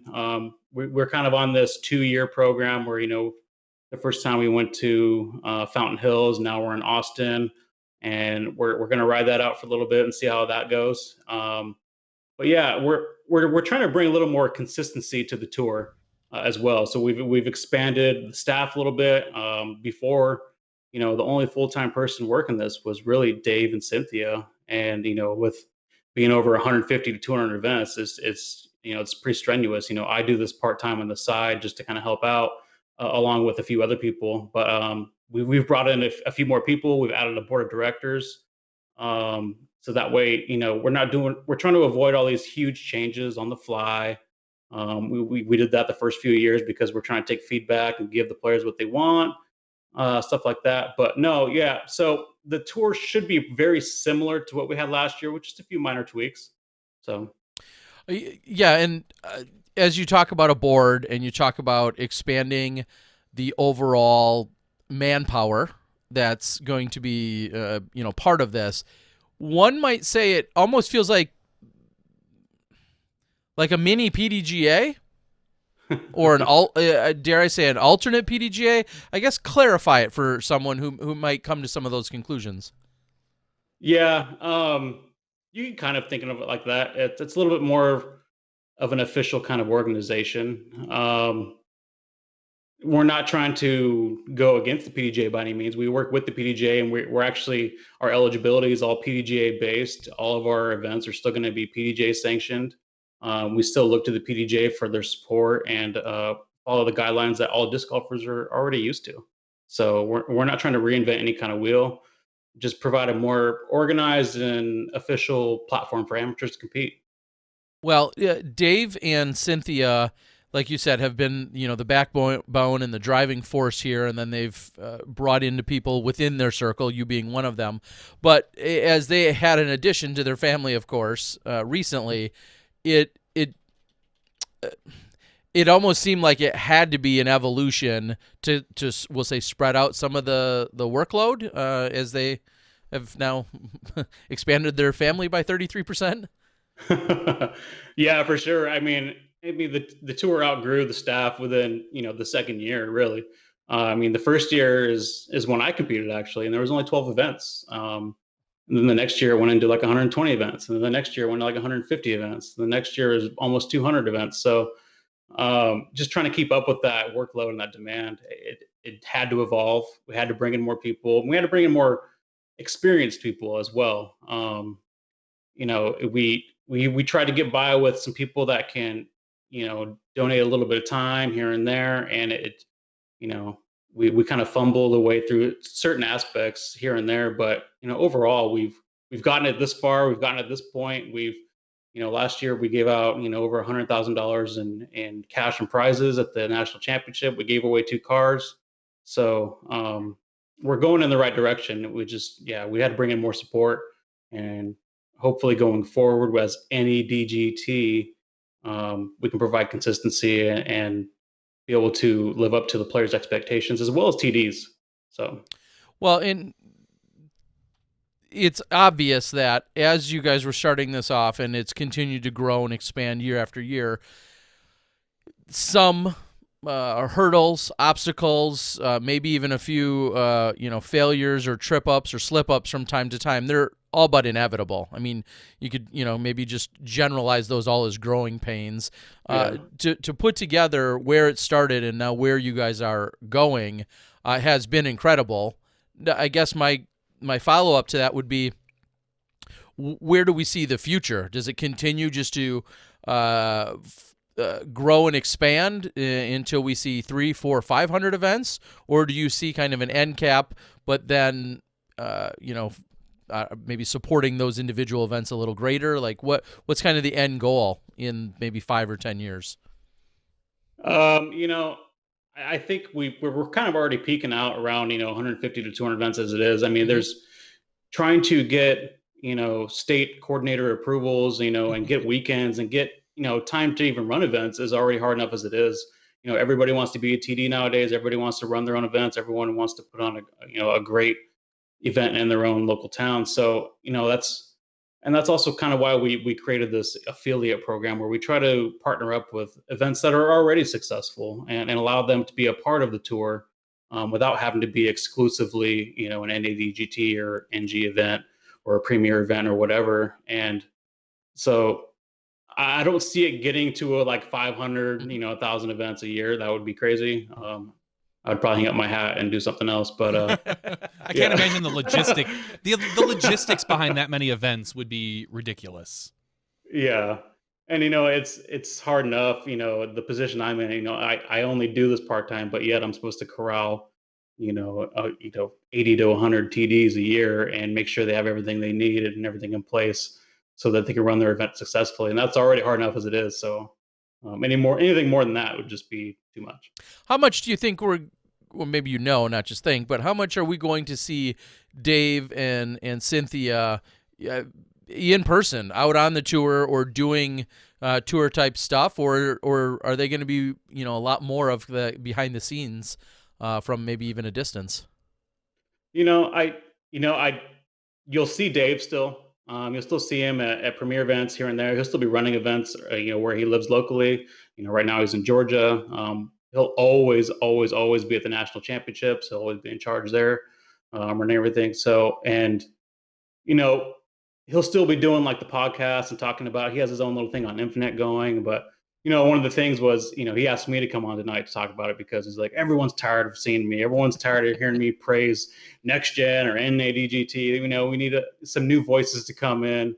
And no, it's not just me, trying to push this effort, Yeah, no, and I think Dave has obviously been kind of the front runner, but knowing that you personally are going to be answering a lot of the questions, you're going to be helping drive some of the social media along with the rest of the crew and the staff, it makes sense that you guys are really that next wave and that next face of the organization, because you guys are doing what it seems like going to be the lion's share of the work as Dave and Cynthia. Their priorities have just somewhat shifted, and I think that's all very logical.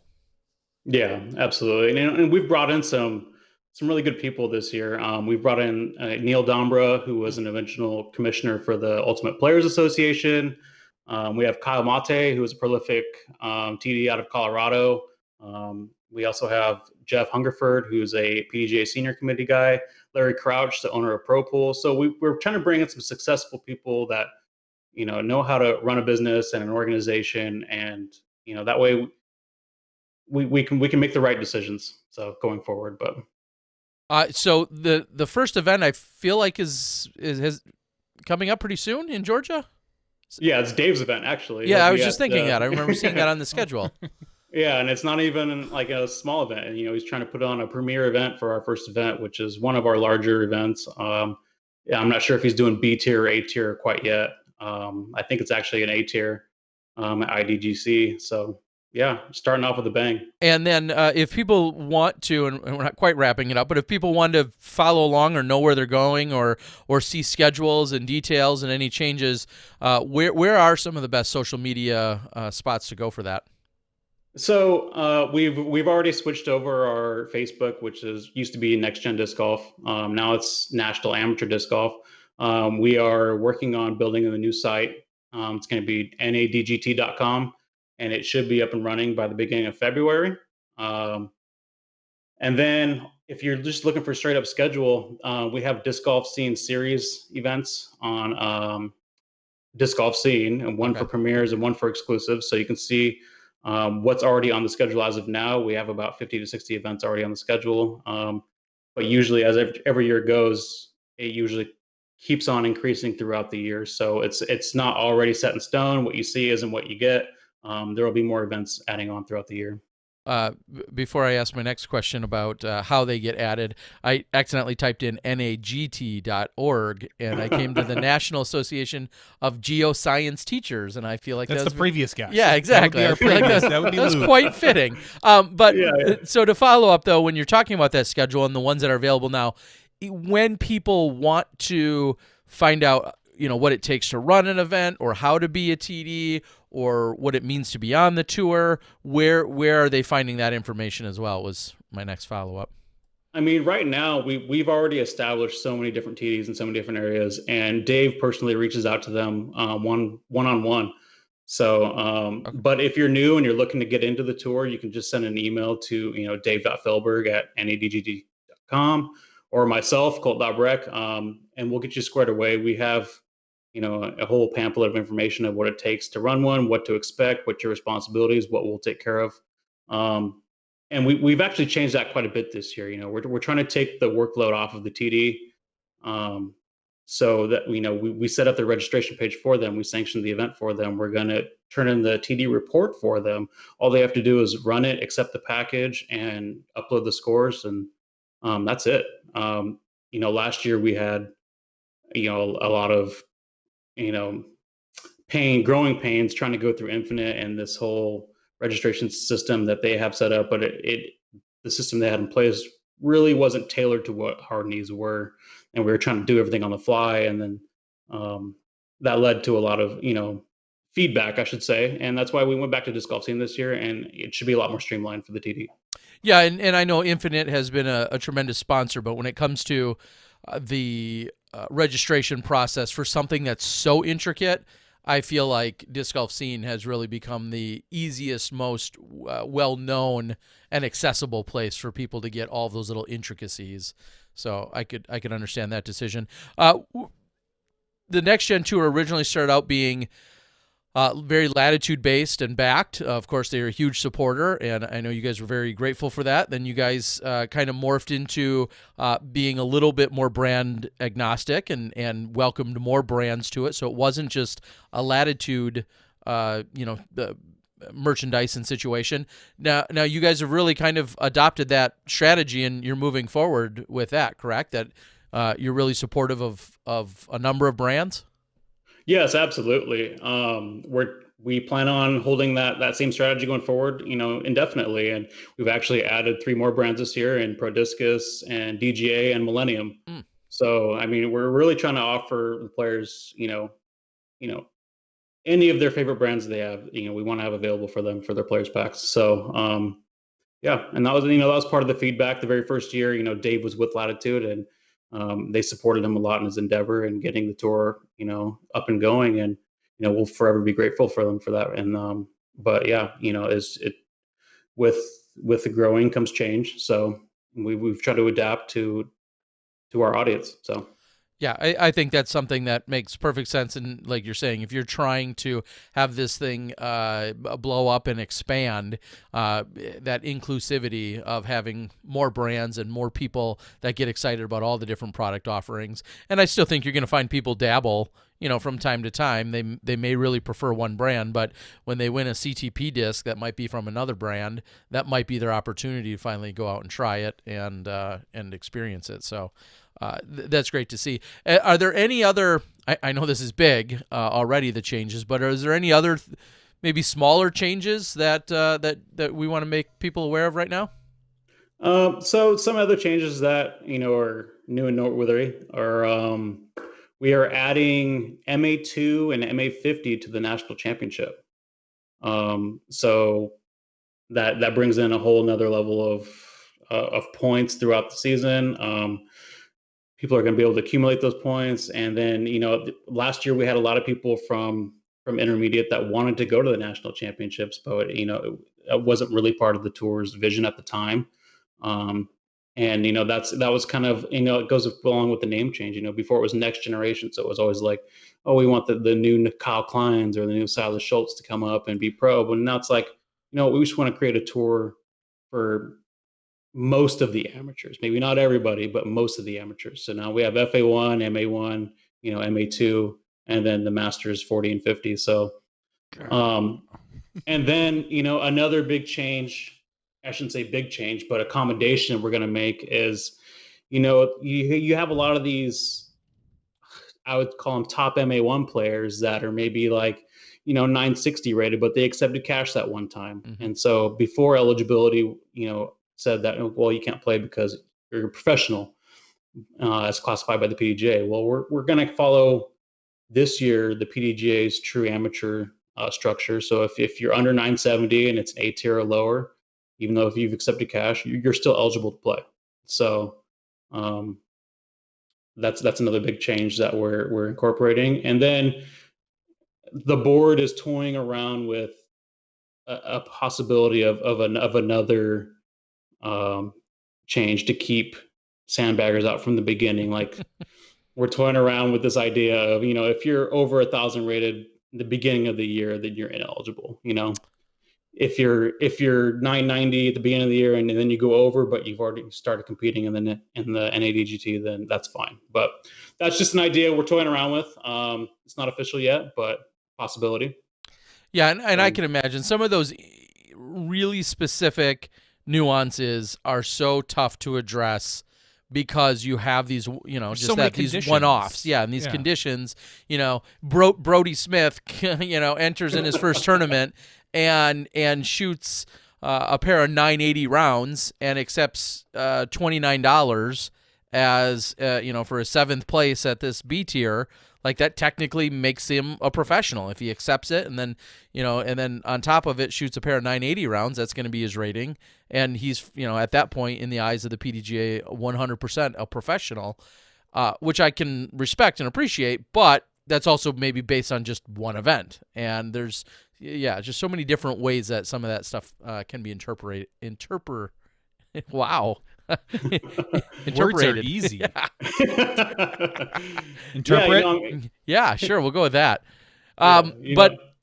So it's great that you guys are continuing because you're going to get challenged with those, and that's just it. As soon as you think of the scenario, somebody, someone off is going to come in and is going to just throw a whole new wrench in it and be like, but what about this guy? What about this one instance? So, trust me, sometimes I feel like the black hole of questions, whether it's Facebook Messenger or emails or whatever. It's like, what about this? What about that? And I'm like, oh my gosh, I didn't think about that one. That's a new one, but one of the most popular questions was that, I accepted $10, 2 years ago, but now I'm pro. And I'm like, oh. So we want to be able to get those players involved going forward. So, which means I could play again. So yeah, sweet. Yeah, there we go. Yeah, I think I even fell into that category recently. I might be eligible myself. Yeah. There's gonna be an you can have a media division. Yeah, I'll see you at the national championships. Yeah, that's right. All right. So one of the last things, as you already touched on a little bit, national championships, Austin, Texas. We were there last year. Great host city, great host club and people there. Great courses. Any significant changes besides who's getting added to the divisions that are getting added? Any other significant changes that you know of? I'd say the only significant change is we're going to change it to 4 days and have tee times. One thing we were challenged with this past year was daylight, and we're trying to run 2 rounds at a day, and we were challenged for daylight. We had to cut some holes and make the shorts and this and that, and so we want to make sure the players have enough time to compete, get their rounds in. So we're going to do 4 days. 1 round a day, tee times. That way we have enough time to play, as intended. But yeah. Okay, yeah, that sounds like great feedback, because I know, just like you said, last year it was a lot of golf. It was good golf and a lot of golf, but not enough daylight. And as that challenged the staff and the crew in the tournament, I can see how that makes sense to make that adjustment for next year, which is great. Yeah, absolutely. Is there anything that we didn't touch on? I feel like we keep seeing this evolve, and you guys keep coming up with answers and solutions, and hopefully you're even thinking ahead to the next solution to the problem that hasn't even presented itself. But is there anything else that we didn't touch on? Just a few minor things. We're adding some league programs. If there's any TDs in their local areas that are interested, we're going to do a 6-week league program, 1 round per league or per event, over 6 events, and players can get points that way. And we're also going to add C flex tiers. So if they want to run an event, anytime during the week, players can come in and play as whenever they're available or whatever. They'll be able to do as such. So we're just trying to give the players as many opportunities as they can to collect points and get on that payout and get those invitations. And actually, that brings me up to our invitations this year will be based on each event. So it's like, like prior years where you're playing in a USDGC qualifier, you get your event right after that event where you qualified, and then you can register. So instead, in prior years, we always have all these points building up throughout the year. And then we'd send out, all these invites, the end of September, early October. And a lot of people can't make it on that short notice. We've had a lot of people that did really well on the tour, but they just couldn't make it on that short notice. So this time we're going to have it. We have it structured. So depending on how many people you compete against in your division, you will get an invite the following Monday after the event so that you can register for the national tour right then and there and be good to go. That's a great idea. Yeah, it certainly logistically makes so much more sense for, like you said, those players that did well, and then early season they already know, hey, I'm qualified, I've accepted my spot, I can start booking arrangements and making plans to be there in the fall. And that will I think that'll have a snowball effect of people being more excited and getting registered quicker and sooner, and then everything will go that much easier as the season kind of comes to a close. Makes perfect sense. It'll make planning a lot easier too at the end of the year. That as well, I believe it. Yeah. Wow, and we're even Grace. Cynthia is out on the board. I don't know if Dave is out and about as well, but I see Cynthia out there. So no, if Cynthia's on the board, Dave should be watching the kid. Oh yes, that's exactly. Well, hopefully sleeping. It is 11:30 in Georgia. How old? Dave never sleeps, but I'm sure the kid does. How old is the kid now? A year and a half? No. Year and a half? Yeah. Okay. All right. So they're right. Then they should be sleeping.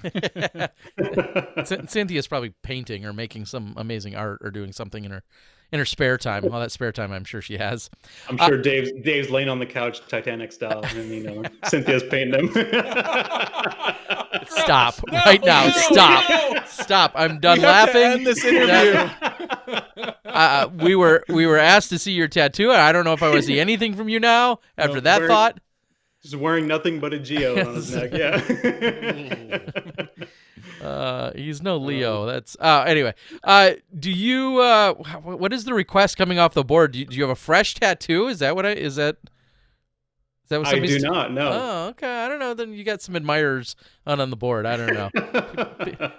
Nothing fresh. No, I got a bunch of old tattoos. I do have this disc golf tattoo. That's the one, the there evolution it of is. disc golf. All right, That's put what it up somebody there. asked. Evolution of disc golf. Yeah, Oh, that is But- sweet.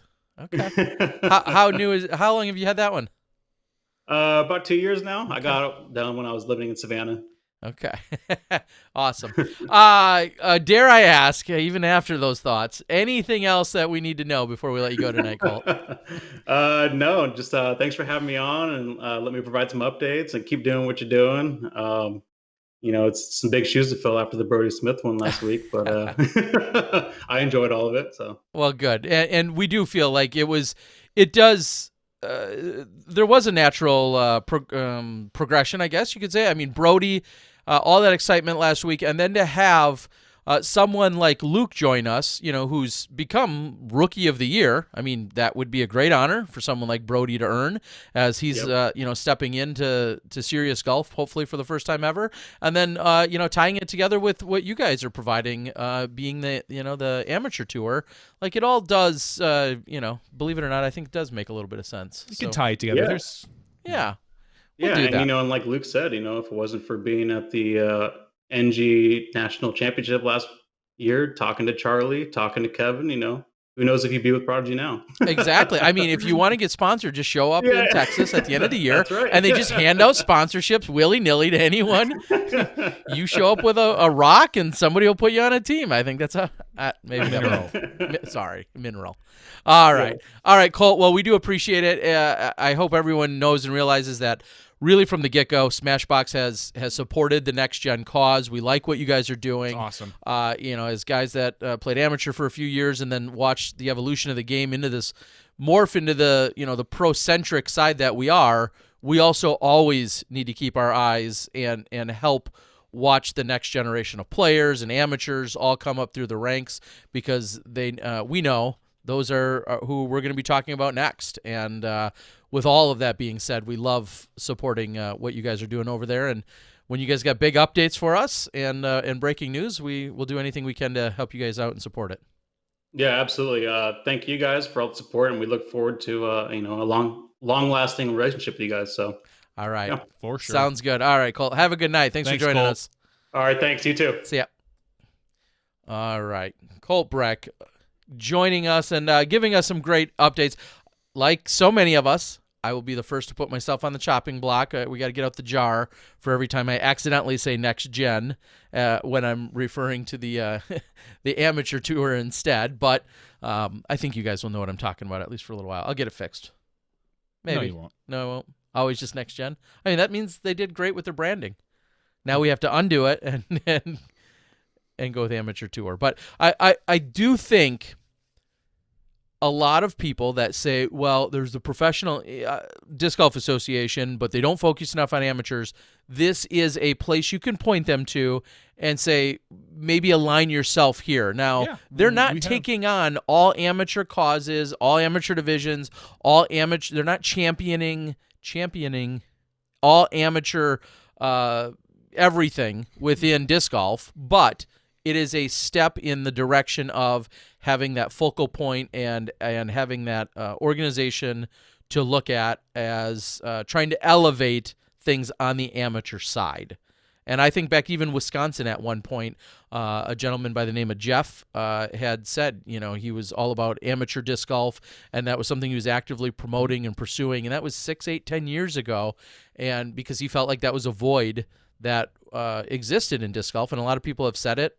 Well, we'll see if this will be part of that void that can be filled. And clearly they're doing big things, and it's great to see.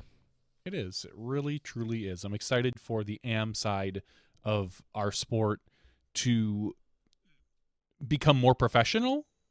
Sure. Yeah. I mean, I like to refer to them all the time as, when you see your AM World Champion crown, champions, plural, you see your national champions crowned, I always think, well, yeah, those are our semi-pros. I mean, they're truly that, and some of them are even truly pro caliber, but they are, the next pros that we're going to see on that level.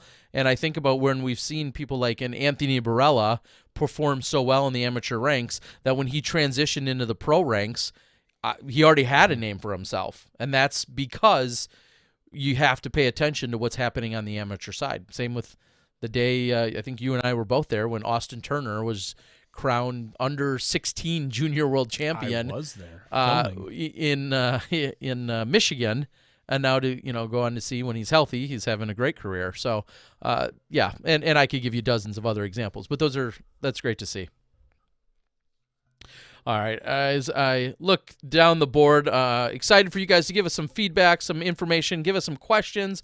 We usually address those more directly in the after show, which will be coming up here shortly. But it looks like we got a great group out there tonight, so thank you guys for joining us. I think we had another super chat or two come in. Whoever that might have been, looks like Jimbo Slice jumping in there with a super chat a little while ago. Thank you so much. Also, Ace Run Productions out on the board. I know that they provided us that piece last week, and we're excited to have them every couple of weeks play the little segment that they give us. We'll have that in addition to Disc Golf Nerds disc reviews from time to time. So thank you to all of our contributors. Super great. Do we have anything else that's on like the serious or real side of disc golf that's going on at the moment that we've seen out there? Well, I got one quickly. Okay. I don't know how serious or real it is, but Simon Lizotte calling himself out, saying that he feels like he is a little out of shape, possibly a little overweight for his own liking. He says he's going to get serious. And I think he said if his weight is not in the 170s by a certain date that I feel like was maybe a month and a half away. 1996. That's last time I think I was in the 170s. He said he was going to donate $1,000 to a disc golf related charity. So he's calling himself out. He's putting a good move. He's putting himself on the line. I love it. I do apologize. I don't remember the details, but it was what the date was, and I'm sure somebody on the board saw it as well. But he said if he's not in the 170s weight-wise by a certain date, he will donate $1,000 to a disc golf-related charity. The unfattening? Is that what he's going to work on? I don't know, but I talked to him this morning. He's like, I'm not doing much. I'm really sick right now. I'm like, it doesn't sound. That's like another way to lose weight. Yeah, depending on how sick you are. That's a good start. That's a good base level. Just get rid of most of the fluids in your body and then work from there. Yep. I mean, no better way to do it. I know he just returned home from Spain and took a little trip over there, and now he's going to get all serious about getting ready for the season. And I think we're going to probably see and hear from him sometime soon. I talked to him yesterday. Him and I are going to do some commentary on some bonus footage that I have, and he said, I'd love to join the show. He's like, I feel like it's been forever. I'm like, you were just on. We were talking about Ricky. And he's like, that doesn't count. I'm sure he got enough feedback about that. And speaking of Simon, this week was actually, yesterday we dropped the Simon Lizotte highlights from 2019 on SmashBoxxTV. Got a little bit of feedback on that about how a majority of it is his putting of all things. And to be honest, they're not wrong. I think there were, 4 or 5 drives in there in a 3-minute video. But in our defense, Simon didn't make a lot of lead cards for us. Ouch. Yeah, and I'm not calling him out or anything. Just that cuts. We tended to catch up with him on the green, which gave us those shots. Because he was on chase card, you're saying? Because he was on the chase or card. Third card? No, usually the chase card. Ouch, if that's going deep. So we need Simon. If we want to get more of those awesome Simon drives, let's get him on the lead card next year. Okay. Now, this goes hand in hand. I don't remember if we addressed it last week. Some people also were a little frustrated that we didn't have enough Ricky highlights I did see that comment put together from Smashbox. And in a very similar answer, we're only using, I mean Johnny. Johnny's only using SmashBoxxTV footage, so it's not a compilation just the live stuff of Smashbox or Joe Mez or Disc Golf Guy. He's not getting footage from anyone else other than the SmashBoxxTV footage. And then secondly, Rick, Simon, if you're not on lead card a lot. And Rick was an interesting subject because early in the year, Smashbox wasn't exactly involved in the Pro Tour. We came on a little later. So Ricky had some pretty good events. Then he had San Francisco, which he played well. But after that, when Smashbox was in full effect, Ricky had his health issues. So there was a small window of like Worlds and San Francisco, but basically between those two events where we had a decent amount of Ricky footage. After that, not a lot. Well, Lyme disease and other stuff sidelined him, and So- then if you want a season-ending highlight from SmashBox TV, you need to be on the live featured. Got to get cards. on that featured card, hopefully. What other ones do you have any other ones lined up, or is that No, Simon is the last individual highlight reel we have. I'm going to do, it should be out there, if not this upcoming Monday, which will be in a week, or next Monday, it will be the FPO compilation. Basically, everybody that I couldn't put together enough time to make an entire like 3 to 4 minute highlight piece. You might, maybe like, oh, look, here's 4 shots from Lisa Fakis this year. Some great stuff. And then after that will be the same thing with MPO. So I have 2 more highlight videos that are on the docket. I have not even started editing the MPO. The FPO is done, so I need to get on that personally. Okay. Well, and then I know I just alluded to it a moment ago. When I was putting together, I've got a couple pieces that are going to come out just before the Samui Swine that I'm going to in a week. Just before I arrive in Thailand, I'm going to drop a couple of surprise pieces. One of them was a great interview with Philo as he was there. So it's going to look a little dated, but the content is still great. I'm going to have some other coverage that was also bonus coverage from being there. I kind of have a vlog that will hopefully get people excited about what they're going to see for this year's Thailand. And then on that same drive, which doesn't make sense, I also came across a little extra Ledgestone Insurance Open footage. Rounds 2 and 3. It was really nasty and rained out and was terrible first round. But our boy, Gary to the O, had gone out and got some bonus footage that we weren't necessarily contracted for. And he even had them already edited. I had to go in and just add some graphics. I did that. And as of tomorrow, Simon and I are going to sit down and do that. So you're going to get 2 more rounds that feature Simon and a bunch of other good players, rounds 2 and rounds 3 from MPO from Ledgestone. When I reached out to Simon, I said, hey, you know that video you did with UC where you talked about double bogeys or worse for this year? You might have to redo that because I've got more footage here, and some of those didn't go your way.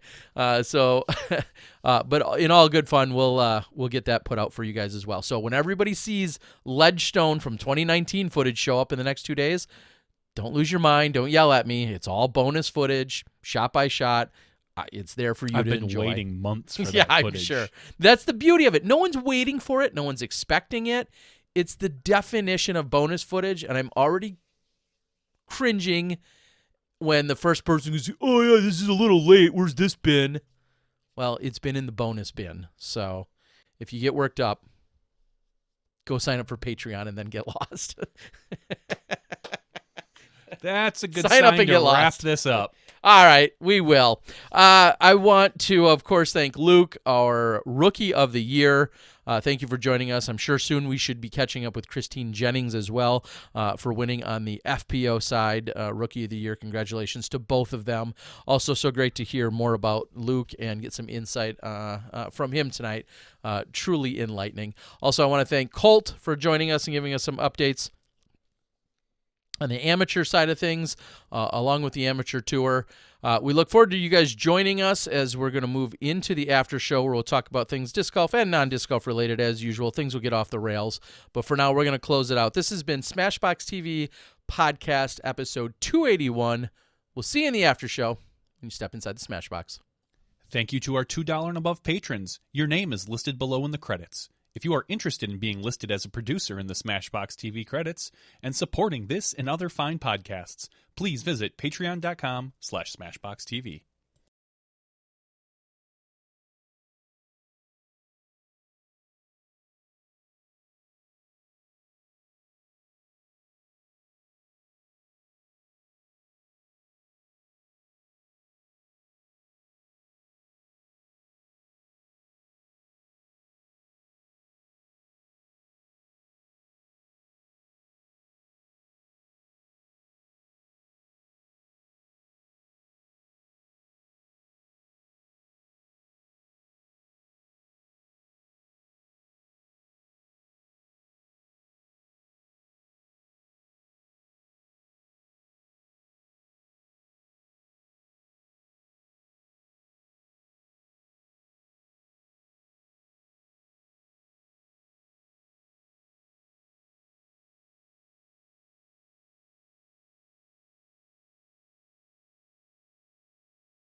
Hello, everyone, and welcome to SmashBoxxTV's podcast 281, After Show. If you would like to get your 2020 version of Girl Scout cookies, reach out to me immediately. Your daughter already hit me up. This weekend I was at a Boy Scout retreat, and it was called the Klondike Run, and it's like they build the sled and they have to run through this obstacle course and do these different challenges. And I was talking to you about something or other, and you were like, "Oh, hold on, my daughter needs to speak with you." And I thought, oh, it's that time of year. And it was your youngest daughter, Mackenzie. I was expecting Allison, who I've normally bought cookies from. Now I feel like I need to buy cookies from both of your daughters. Oh yeah, the second one will hit you up now. I'm sure she will. So I bought some peanut butter patties. Yeah. So a couple quick things on that. One, somebody should enlighten me on this because I really don't know the answer. I feel like the ordering window for cookies and the amount of time that they have to sell them is incredibly small. Like 2 weeks, maybe 3. I feel like it's such. 3 weeks sounds right. It feels like an incredibly small window, and so depending on when you're listening to this, it might be too late if you're not live right now here on Tuesday night, because we're supposed to have the order in, I believe, by this Friday, which is the 25th. Your other daughter hasn't even hit me up yet. Yeah, the 24th, I believe, is what the deadline was. I'm not sure on that. Secondly, so I don't understand why that window is so small. I'll start there, and then secondly, I've been informed that the price went up again. Like $1 per box. Which is significant when they used to be $4. Now they're $5, so, Yeah, the last increase? The last price increase, I believe they went from $3.75 to $4. And I don't which makes more sense. Anytime a round number, absolutely. Number, please. Yes, that I understand. But I feel like that was just in the last 2 years or so. And now they're up to $5. Which is obviously, I feel like, an even easier number for most kids to work with. Maybe I don't think that's their logic whatsoever. But $5. How many boxes do our Smashies need? Let me know immediately. Reach out to Terry privately on his Facebook chat. I will say what does suck is there's a lot of really gracious people, whether it's been through our podcast or anywhere else throughout our network of people and friends and golfers that are interested in them, and then you have to pay to have them shipped. And unless you want to pay to have them shipped, some people are like, well, does that include? And it's like, no, it doesn't, because obviously shipping's not necessarily cheap. I'm glad to ship them to you. We'll have to. I don't want to take the loss on the shipping. If you would like some shipped to you, though, we can make it happen. I think you can also go out. I know there's a couple other cool things they've done. Last year we had a few very special supporters go out and say, I don't want the cookies, I would just like to donate or buy cookies that actually go to other people. I know that's an option that you can do on the website, or you can do it through us. And then I do believe if you go to the website directly, you can get them shipped to you, and they figure out all the shipping. How dedicated is she to selling these cookies? I'm over it. Because I know, like, with Boy Scouts and popcorn, you stand outside of a pick and save, sure, and you set up a time and all this other stuff, and hey, hello, ma'am, would you like to buy some popcorn from us? Have you done any of that? No, so they do that after the fact. So. With all the leftover boxes? Like leftovers or a certain allotment. And I know we did that last year. We got all of ours. We got that taken care of. And then there were times where you sit out in front of a grocery store or inside of a grocery store or like you said, a Pick and Save or a Walmart or whoever you have alignments with. And you can actually sell them in person, and they've gone very well there. A lot of people will be like, oh, I didn't get some from my normal supplier, or I've already eaten through them or whatever. And some people will buy them that way. But that's more of I was going to say group, more of a troop effort than it is an individual effort at that point. I did hear, though, in Maricopa this weekend, somebody's going to be selling them. So I'm sure in various regions around the country, there's maybe slightly different timetables and such. But, yeah, that all gets done after. Well, as Makers was saying, you need to bring her down to Illinois and just hang out in front of the dispensary. Yes. I'm sure that... I'm sure that would probably work very well. Are those lines have those lines cut down at all? Are they still out around the block? I'm sure they've cut down now. But apparently the Girl Scouts of America have told Scouts they couldn't post outside of dispensaries anymore, Huh. according to Nick Starkey. That's hilarious. You're right though. It does seem like a sensible or logical place That's a to logical fit. So that's what's happening in that world. And you said, I'm sorry, something else that just flashed past me about making the order. Oh, I've given up in the sense that, like, I'm kind of over it because it's such a huge pain. Mm-hmm. Every year for Boy Scouts and the popcorn, they ask us, hey, would you like to be the family that holds all of the stock? And I look at them and I just, like, turn my head like I didn't hear them. Like, My friend is deaf. I don't know what you're saying. I don't understand what you're saying. I'm not sure what's going on with this. No, I don't want to be the one in charge of everybody's popcorn for multiple reasons. Like, I don't have a ton of space. Like, if this basement was empty, I could do then that. you could do it.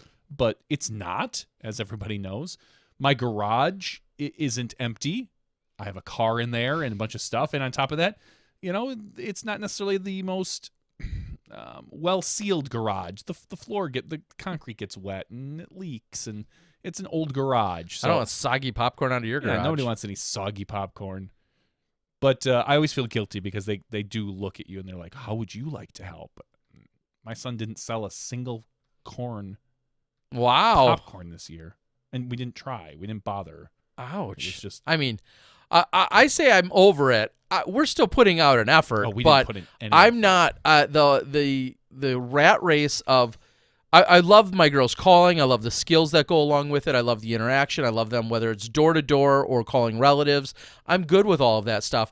The real problem comes with the handing them out. It's you get in Coordinating hundreds of boxes, which is great, and then they organize them. I love all those skills and tasks that go with it. And it's like, oh, yeah, I'm not going to see Aunt June for 6 months. I'm not going to see this person for another 5 months. This person lives 30 minutes away, and I never go that direction.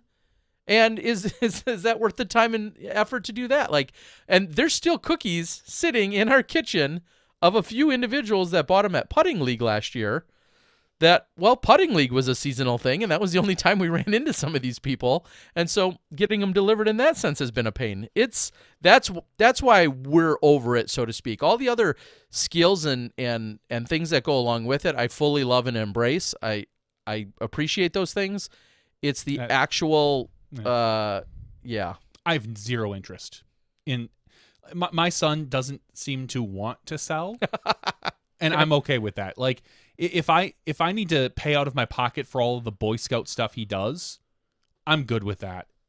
We've sold the popcorn and the wreaths, which usually go hand in hand. We've done it a few times, and honestly, it's more or less him talking to a few family members and then me bringing it to work, and that's it. But I'm over it as well. I just have zero urge to put So we're over it for different reasons. Any sort of effort into that. I will just pay out of my pocket for whatever Boy Scout stuff he wants to do. For instance, like I said, this weekend at the Klondike, I just write a check. Yeah, it's going to be like $27 for him to stay at this cabin for 2 nights and all the food and whatnot that, you know. Yeah, but if you guys sold $49,000 in wreaths, that $29 would be $22. Covered. Correct. It's the same way I feel about a lot of sports when your kid gets into it and they ask you, okay, you can volunteer a bunch of time or you can pay us $100. And I'm like, here's my $100. I don't want to put in the effort or have the time to sit behind a concession stand or sell T-shirts that say whatever sport you're in. Here's $100. Leave me alone. So if any of you guys are wondering out there, who's the nice one here? I think your questions were answered tonight. I value my time.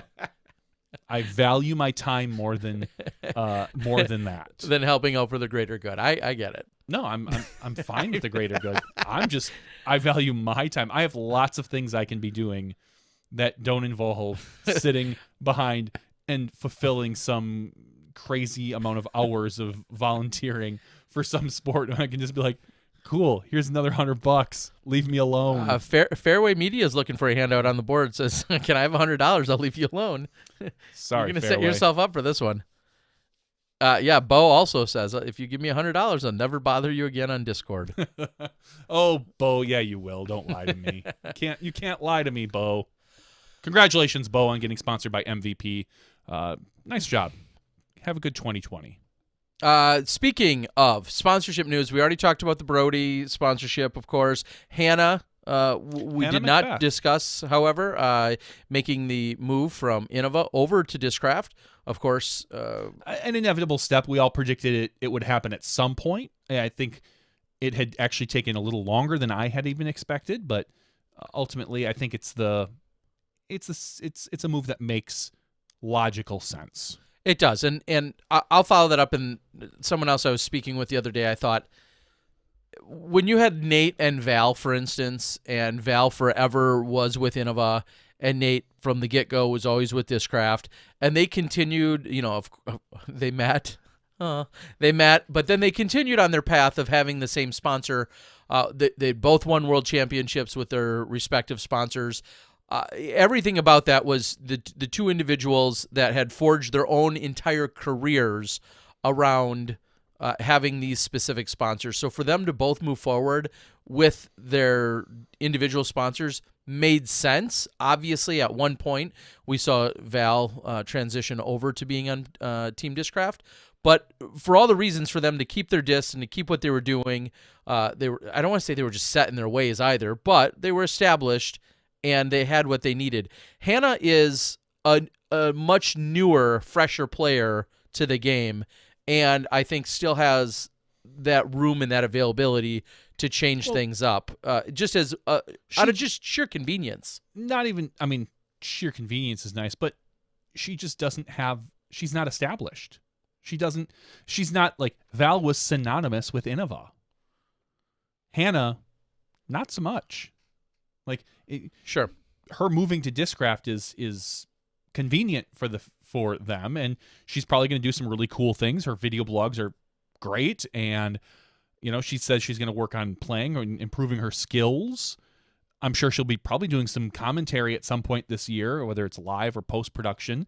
So all of that stuff is great, but there isn't the established relationship to a particular manufacturer like Innova, like there was with Val, or even Paul, for that matter. So her moving to Discraft just makes sense on almost every level. Yeah, and as much as I think we've grown and matured with our players and then their friends or significant others all being on various teams, and we know that can work out just fine as it has thus far, there's a certain possible awkwardness, though, that can arise if someone like Hannah, I'll use her as an example, as she goes to Discraft and hangs out at Discraft functions at the Discraft factory, talking Discraft-related business and endeavors and future endeavors.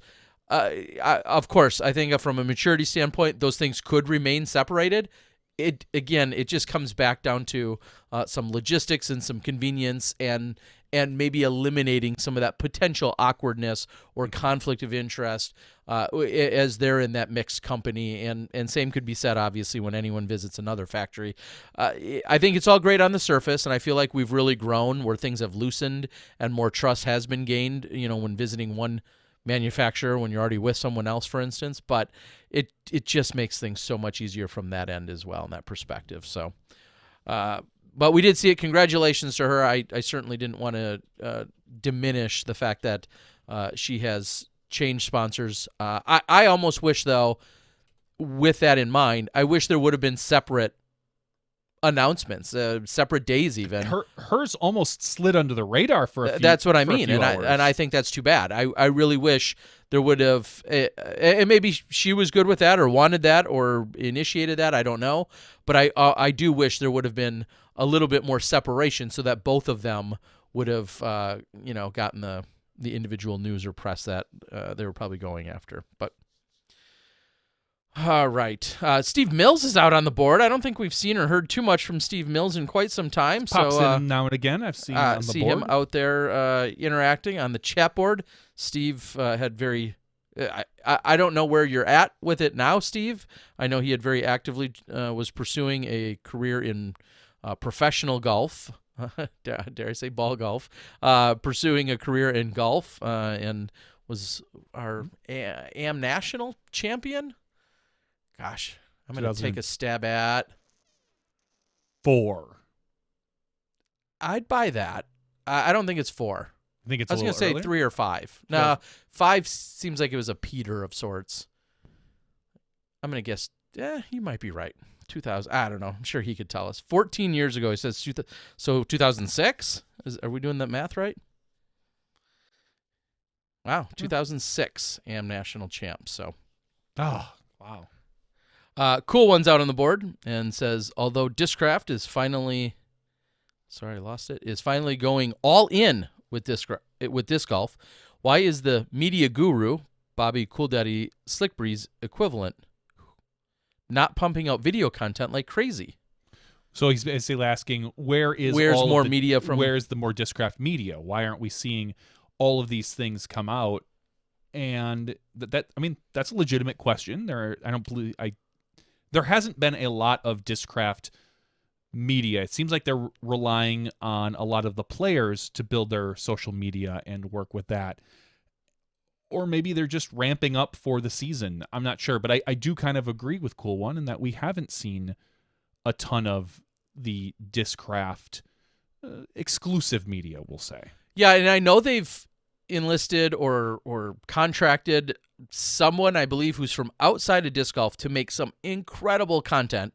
I have seen a little bit of it, but I'm surprised we're not seeing more. And I don't know if that's timing, if that's cost, if there's a bigger strategy that I'm not aware of. I don't know why that is, but I would also agree with you, Cool One, in that I feel like there is some opportunity there to have a little bit more of that content that's fresh, that's hot right now, that's really big news, for it to be brought a little bit more to the forefront. I feel like there is an opportunity there. Well, I know they've contracted with, Jomez throughout the year, so we're going to see some of that with whether it's Paige Pierce or Brody or Paul Macbeth. I think we're going to get some of that. Plus the company you're talking about, plus everyone's social media. I think there's definitely room for improvement on the Discraft media side. I'm hoping that we do see that. Make sure right now, really what I'm concerned about is I hope every one of the manufacturers that are out there is putting together a fresh set of commercials. Get yourself 2 to 3 good, well-produced commercials for the upcoming season, because I don't want to hear it personally, but I'm going to. If you come at us with the same commercials you had last year, remember, that's not my fault, but you're gonna get squash boxed. The chat board is gonna light up. Yeah, there are plenty of opportunities and hopefully plenty of time. There's probably plenty of new products or lines or people that could make for good commercial content. So as Johnny's saying, I would echo that. Get on it now. Live is going to be here in about a month or less. And they clearly can get used and do get used in post-production and on websites and on other places. But make sure your commercials are up to speed. Do not go out and use someone's copyrighted music either while you're at it. I'll just go ahead and throw that in there. Make sure you have the correct either permissions and or copyrights to it. It's going to be less of an issue this year, I understand. I'm just saying. But you're right. Go out there and make yourself some legitimate commercials. That's a great warning shot. Johnny's popping that off. 5 weeks out. I like it. And it's only because I have been thinking a ton about live broadcasting already this year, working with Mo. Mm-hmm. There's actually another conference call tomorrow with the Disc Golf Pro Tour crew talking about live coverage and how they're going to attack it. So I'm excited to see what the year provides. All right. Blake, along those lines, asks, how important do you think it is for CCDG to lock down a commentary team such as Big Sexy with Jomez? I do not believe it's important at all. Not to lock one down. I think that a lot of people like the variety. If you go out to social media right now, there is, maybe not right this exact minute, but if you've looked over the last couple months, there is always a little bit of kickback with the big sexy duo. Whether it's the fact that they could use some other ones, or one side or the other just isn't doing it for somebody. It's always good to have a consistent pair. But that's also very difficult. I think getting probably 6, I would say 6 players who are good at it, and maybe rotating those 6 is to me, might be a better business plan than focusing in on just 2 and rolling with 2. I mean, I know a lot of people love Big Sexy, and that's great. They do a wonderful job. But I personally prefer a little bit of variety in my coverage. I would rather see that. So then take those 6 people and just hopefully be able to interchange them and find 2 or 3 or 4 groups that really work well together and kind of be able to rotate them in and out. Yeah, it's definitely tough, because if you think about where, obviously Nate and Germ weren't at a few of the events, or one was, but the other wasn't. Typically it would be Germ was at most of them, where Nate, I feel like, missed a few more. But that's incredibly tough. And the commitment that any of these commentators have to make in terms of being available at a certain time, depending on their playing schedule, and then depending on the producer schedule, whether that's Jomez or Central Coast or myself. I think a lot of times, and I may be in this position soon, of covering, we'll say, an FPO round in the morning that might go from, we'll say, 9 to noon.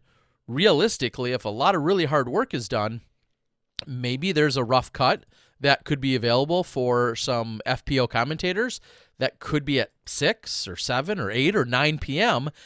And then those women not only have to be in a position to probably join you wherever you are putting the video together, so it could involve a drive, but then they're going to be staying up and doing commentary for another hour or hour and a half, whatever it is, and then getting back and then having to get up and play the next morning. So I think that's some of the timing that I'm not crying about it or complaining, but with the FPO side, I almost feel like it's even tougher to get that locked in, because you need to have that edited, hopefully in time for the women to be able to do it that night yet. And then once they leave, there still needs to be work done on the editing side. Whereas I don't want to say Jomez has the luxury, but if they have to burn the midnight oil and go all night to make sure it's ready to go in the morning, it just, I feel like, gives them a little bit more time. Now, it might make their lives worse, but it at least does give them more time. On the FPO side, it really has to be done, because the alternative to that is not getting commentary on round 1 until after round 2 is done. And then that just further sets the, things behind. It's really, really delicate depending on the manpower that you have, man or woman power that you have. So to answer your question, though, does there have to be a team? I don't know. I mean, let's face it, Central Coast has largely been on the shoulders of Ian plus someone else. And I think that's something that's helped define his channel, as opposed to Jomez. Once Jomez added commentary very early on, it has been Nate and Germ, and that helped define their channel.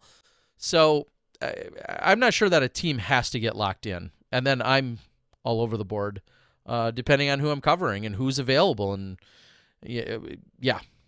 I'll be curious to see how many big Germ combos we're going to get this year, depending on what Nate's schedule is. I don't think he's necessarily announced it. And if they will go to a more variety, or if they'll bring somebody else in with Germ. It's a good question. Maker's Telemark wants the giggling out of the FPO commentary. I would say there's probably no promises there. If you get the right combo in there, I'm usually not giggling if I'm involved, but I probably do from time to time. Again, there's so many preferences. We're not going to beat that one, but there's just so many preferences. Some people really love, we'll say, a lighthearted, kind of bubbly, style, and some people want it more precise or professional or. Well, Yeah, I mean, even reading between the lines on the commentary board, people are like, "Oh, I really love Yuli. He does a great job." And other people are like, "Yeah, not so much." Yeah, I mean, everybody has a preference. Robert McCall and AJ are great. I totally agree. I was a little disappointed, and I'm sure there's some people listening that are on the board. I did the commentary with my boy Tyler from Disc Golf Comedy. We did that on the C tier that I ran. And there were some people in the chat board that just couldn't wrap their head around the lighthearted nature or comedy component to that commentary, and that's, I feel like, too bad. I mean, someone said, "Oh, never have him on again." I really enjoyed it. I enjoyed doing it with him. I thought he was great, and clearly it wasn't a home run for some. So that's just the way it goes, I guess. Some people are talking about Dixon. Oh, the real good question is, where's Dixon at with this podcast? Maybe you can answer that better than I can, Johnny. And secondly, are we going to see or hear more from him this year? Maybe in any capacity. My understanding from the Pro Tour side is probably not. Okay. Unless he's talking with somebody that I don't know about. I have not heard his name brought up for the Disc Golf Pro Tour yet. His podcast is usually really focused around event coverage. So once we start getting into the big events again, his podcast will spin back up. I don't know if he's done one in 2 or 3 months. Okay. And I know there's a lot of people that miss him, including myself. I enjoy, because we don't do that type of coverage, I really enjoy listening to Dixon's podcast, because I think he does have one of the best takes on reading into some of the stats and the players and things like that. Things that you and I... Yeah, he's pretty analytical. He's very analytical, and things you and I don't really care as much about. I enjoy listening to it, but I don't want to get into that depth of knowledge like he does, which is... He's good at it, which is fantastic. I think I've said to a lot of people a lot of times are asking, "Hey, what are the disc golf podcasts that I really need to listen to?" And I tell them, we're lucky. We have a lot of different varieties of podcasts. If you want to find out about Luke Humphreys' rock collection, Mineral, I know, you come here. If you want to hear about event breakdown, you go to Dixon. If you want to kind of get the general PDGA news and stuff, PDGA has a podcast. You want some good questions about more beginner disc golf Answer Man is there. Robert McCall does an On the Call podcast where he talks with players and gets really in depth with them about their play. I think we have a lot of things covered. If you want the latest gossip and alcohol, you go to Disc Golf News and Brews. You know, I think there's a good niche for a lot of different types of information in our sport right now, and there is some overlap as always, but it's I think we're in a good place right now. So Dixon, haven't heard anything about him on the Pro Tour. Podcast probably coming up. I know we had him last year at Worlds. That is still in the cards this year. Nothing has been decided for Worlds. We haven't seen an RFP or anything yet. But once we find out more about Worlds, at that point, then we'll start making decisions on that. I personally love Dixon. I think having him part of our crew really elevates our broadcast in a different aspect.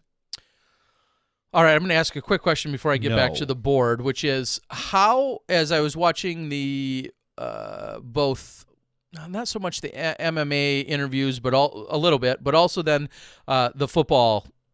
Football. Let's not talk about the footballs. How many of those? What's being put into the ears of our post-event reporters? That's my question. Obviously I have no idea. I want to know. I don't know any of their names. I apologize. But when there is someone giving Aaron Rodgers or Patrick Mahomes or whatever, like when they're giving those interviews, are all of those questions, are any of them prompted or led at all, or are they 100% the interviewer's responsibility? I think they're probably asked to speak about a talking point. Ask him something about this. Okay. Come up with a question and then go from there, because they usually have about 2 minutes with a player. Sure. it's not much. So they get that question, maybe then roll with an additional question or so. But I don't think they're being fed too much, only because I know sometimes on some of those occasions, it's really difficult to hear your earpiece, so you kind of have to roll with it from there. But I bet you they're giving some talking points, say, hey, let's hit on this, and this. Here are the statistics. The Packers. Yeah, does somebody know, hey, you tonight, this postseason, you've been 14 for 18 in third down situations outside of 10 yards. Tonight, you were another 5 for 6. How are you so successful in third down situations? I made all that up. Pretty clever, huh? But how are you? Do they know that? Did somebody feed them somebody that? feeds them that. There's statisticians that do all of that stuff. I guess how much are they feeding? The reporter is usually, like I said, given maybe a question, maybe 2 to start out with, and from there then they roll and the interview is over. So yeah, I really need to pull in a favor and visit, and maybe it's news, a local news channel, or maybe it's something fancy like ESPN or somewhere in between. I really would love to visit and interact with some professional reporters, and just see a live broadcast just from start to finish, and then some of the things that are being done out there. Sure, I can ask that type of question. I know I'm in a couple groups with. Yeah, I know, but I want to go see it. Oh. I know we can ask, but I want to go see something like that unfold. I've never had that opportunity, nor have you. Have you? Have you really seen like a live show produced? No, I had kind of an opportunity when, I know we talked about it last week, when the Ultimate Tournament came to town. Someone asked me, like, oh, would you like to step into the booth to see the ESPN setup? Because I think it was on ESPN2 at the time. And it would have required a little bit of extra work from somebody, and I didn't want to put anybody out at the time. I was like, no. You do what you need to do. If I want to go back there, I'll try to do it myself. And then I never ended up doing that. I found interest in other spots. But that was the only opportunity I've really had to go kind of behind the scenes, live at least. Yeah, I would really like to do that at some point or another. There's just a handful of those little scenarios. And I think it was even last week I was talking about like teleprompters and what's given to you on a teleprompter. Everything we're doing right now is on a teleprompter, what you don't see. That would be hilarious. I spend like a week writing up this podcast. Writing up this podcast. Oh, you should be fired then for sure. There is no doubt about it. You absolutely should be fired if this is what you put together. That's a true story. All right, let me get back to a few of the questions. You guys are smarter than we are. Brian Earhart's Buzz podcast is good, yes. In his update today, he was saying that part of the way he was setting up the van was to make it conducive for doing some of his podcasts and some recording and commentary type things. So hopefully we'll see and hear a little more of that from him. Fairway Media asks a really interesting question, saying, I have some coverage that needs commentary. I did it for free. I sent it to 2 pretty well-known guys. I'm waiting on the names. And they mentioned that they would rather do better content. Is that normal? I guess the question is, when you say better content, do they mean better people being covered?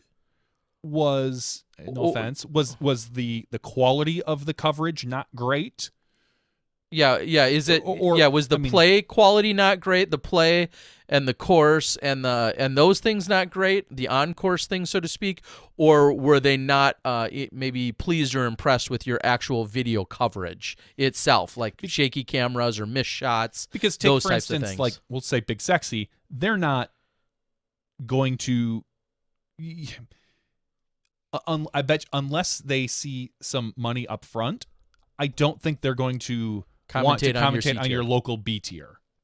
Even if you have one relatively large, like let's just say Chris Dickerson. Chris Dickerson is your local B tier champion because he plays everything in his area. But then you have 3 people who have 0 name recognition outside of their state. I don't think you're going to get most pros to talk about that. At that point, then you need to reach out to whoever is probably on the card or do it yourself, and that's going to be tough. Yeah, because then everyone's going to give you a hard time for the commentary that you did. Even if you're great, they'll still rip on you because your name's not big enough. Unfortunately, that's kind of the one of the rabbit holes here. Asking about Johnny McRae versus Barry Schultz, who's older. I think Johnny's just a little older. I feel like that's right. And both those guys are phenomenal and ageless wonders. Mm-hmm. I don't understand how they can continue to play at the level that they're at. Ryan is chiming in saying Barry won 5,000 more than Johnny in 2019. I feel like we didn't see Johnny out at as many events, and then Barry was at more events than we're maybe used to him seeing. A little bit different for both of them this year. I think Barry would win a lot more money if he was at a lot of the bigger events. He clearly does very well at your regional and, dare I say, even smaller events. But I think a lot of it's just been financially driven where it makes the most sense for him to play. But he's so good. They're both so good. It's ridiculous. Dickerson apparently had a problem this weekend at a local beach here. Only averaged 1,003. Oh, poor baby. I feel bad for him. Rough. Great shooting. Dickerson. Okay, I'm sorry. I was thinking Dixon for some reason. No, Dickerson. Yes, that is actually rough for him. I know. That's what I said. Okay, yes. I didn't realize you missed the... No, yeah, I did. I was thinking I had Dixon in my head for some reason, and yeah. I was going to say, that's not a bad weekend for Dixon Jowers.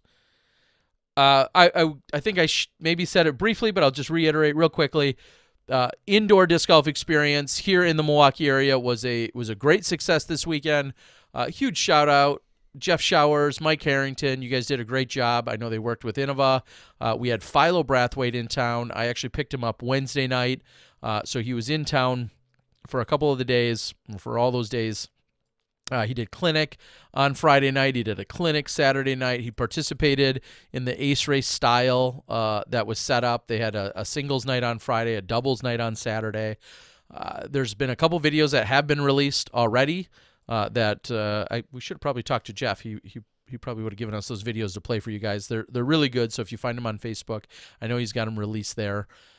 Just all around a really good job. It was a lot of fun. Maybe some of you saw my Instagram stories from the weekend in that, most of the holes are anywhere from I'll say 50 to 150 feet, sometimes obstacles, always things you had to either throw around or above or under or some form of a mando. Yeah, I made a few. It was not...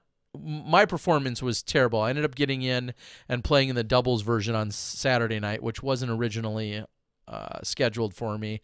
But me and Gary to the O played, and his play was worse than mine, and mine was bad. So overall, it was not pretty, but it was a lot of fun. And I know they've expanded this branding to Dubuque, Iowa a few weeks ago where Chris Dickerson was. They've been on in Eau Claire, which is the edge of Minnesota.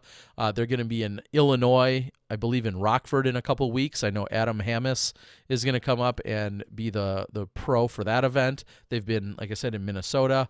So all around great time. If you ever get a chance to participate in one, you should definitely find yourself at it because they are a lot of fun to be doing. So, and they're great for people. You may be thinking, oh, great, you get to play indoors. Who cares? Well, it was like 12 degrees out on Friday night with a blizzard-y type snowstorm, and it was just absolutely miserable out both nights. So to be inside this indoor soccer complex... Actually, Saturday night wasn't that bad. It was a little chilly. It was chilly.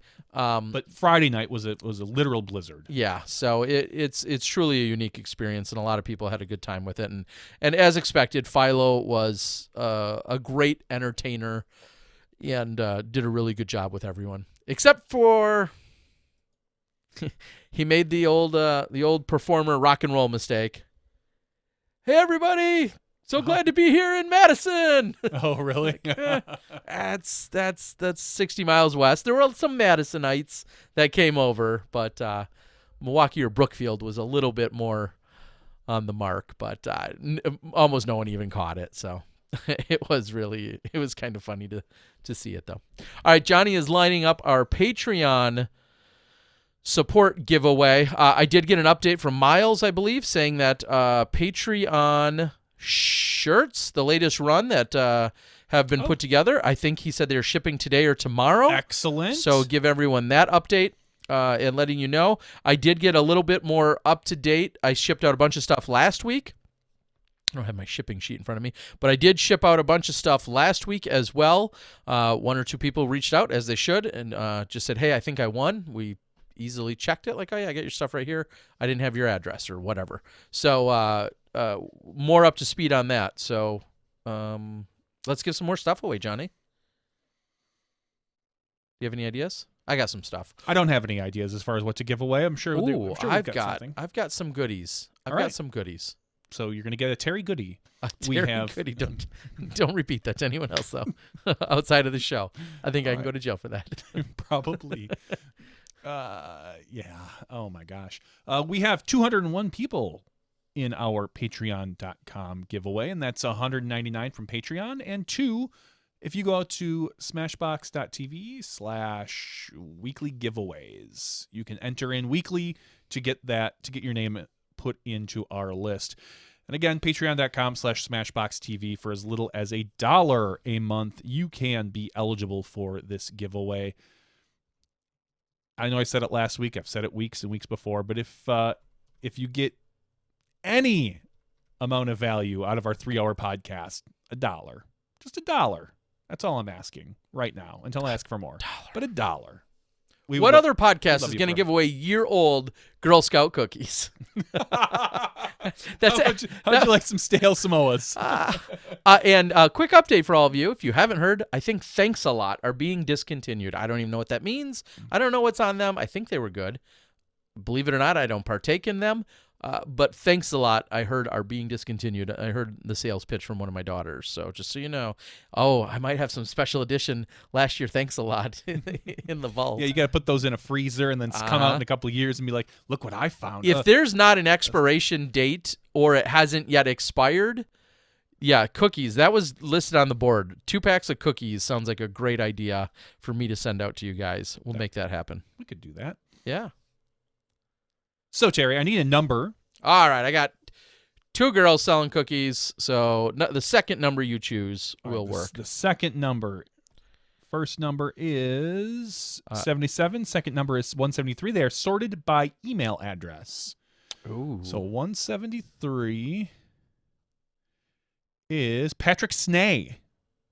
Patrick Snay. S-N-A-Y. Patrick Snay. Patrick. That's a name I haven't heard. Never. Patrick has never won before. Patrick, you're normally a loser, but tonight you are not here on our Patreon giveaway on SmashBoxx TV. So, Patrick, thank you so much. Is a $5 member. So, Patrick, we love you more than most people. Yeah, I love you a little bit more than some of our other patrons. Yeah. So thank you very much. Some of these other freeloaders. Thank you very much, Patrick. We'll hook you up with something good. We promise. Like cookies. They will taste delicious. We'll give you a little extra, like a sticker or something. But yes, you can go, for those of you that want, we've been getting a lot of requests for SmashBoxx stuff. Mm-hmm. And right now, I think we have 1 polo out there, and there should be a t-shirt out there soon. Mm. I'm working with Terry here to get more of some of the other SmashBoxx stuff that he's ordered. We'll get some pictures of that and put it up on in the store. The new t-shirt, which I'm not going to reveal it yet. Maybe next week. No t-shirt reveal yet. Will be out. I ordered extra ones. They're baseball style tee. They'll be out on the store probably next week, and they're going to be fulfilled by Miles. Miles from Paragon will be doing all the fulfillment for that, so I'm excited. I'd like to get some SmashBoxx discs out there pretty soon. Yes. So let's get on that. That's a hint to Terry. Oh. Yeah. You have all the dealer contacts. I do not. I do. I'm making deals. That's creepy. I'm dealing the goods all the time. Steve Mills on the board says, can I Venmo or PayPal a donation? You absolutely can, Steve, or it's just as easy or easier even, actually, if you click on the little $sign at the bottom of the super chat, or at the bottom of the chat here on YouTube. You can also do it that way. Click on that, and that works actually just as easy, if not easier than most. Otherwise, PayPal you can send to John, Jon, at SmashBoxx.tv. And that will go to our combined? I don't know if I'm seeing any of that. So There hasn't been anything gone in there yet. I just had to sign up for a company PayPal for the store. And So no, that's we new. are also asked on here is no, we are not non-for-profit, although we may operate or act like it, but we are not Not by choice. non-profit here at SmashBoxx TV. So, to follow up real quickly, there was a lot of mention, like you said, for merchandise and whatnot. I think you're going to see that store get populated more and more with a lot of different goodies that we can get in there. We even had a request this Girl last Scout weekend. cookies and- Yes. We also had a request this weekend for some women-specific apparel. Some of the shirts that I've had made up that I really tout and praise. The Next Level shirts are considered a unisex, but we'd love to get some women's cut shirts, make those available as well. All right, Johnny. I don't think we got much else here. Ryan, I do have SmashBoxx minis. Those are something usually when you order or support us to some extent, sometimes a SmashBoxx mini gets slipped in as a bonus. So we do have that available for you. So just so you know, we have some of those. And we'll get more, and we'll get some on the website as well. If you guys don't have anything else, we can close this. We're going to call it an early night, as crazy as that sounds. It's a half hour earlier than normal. Yeah, something like that. It's good. Excited to bring you some sights and sounds from, first Arizona this weekend, and then Thailand, and then Taiwan. So, wow, Steve Mills. Steve Mills, thank you very much for the $50 donation. Thank you, Much Steve. appreciated. It's been a while, Steve. You're trying to get some Girl Scout cookies, aren't you? I see where you're going with this. That is very generous of you, Steve. We really appreciate that. All right, guys. On that note, I don't think we can end it on any better of a note. We appreciate it. We appreciate Steve Mills for the super chat. We're going to close out episode 281. Looking forward to coming at you from Thailand and Taiwan over the next few weeks. For Johnny V, Terry Miller, the Disc Golf Guy, along with Colt Breck and Luke Humphreys from earlier in the show, we appreciate you guys for joining us. We'll see you next week when you step inside the SmashBoxx.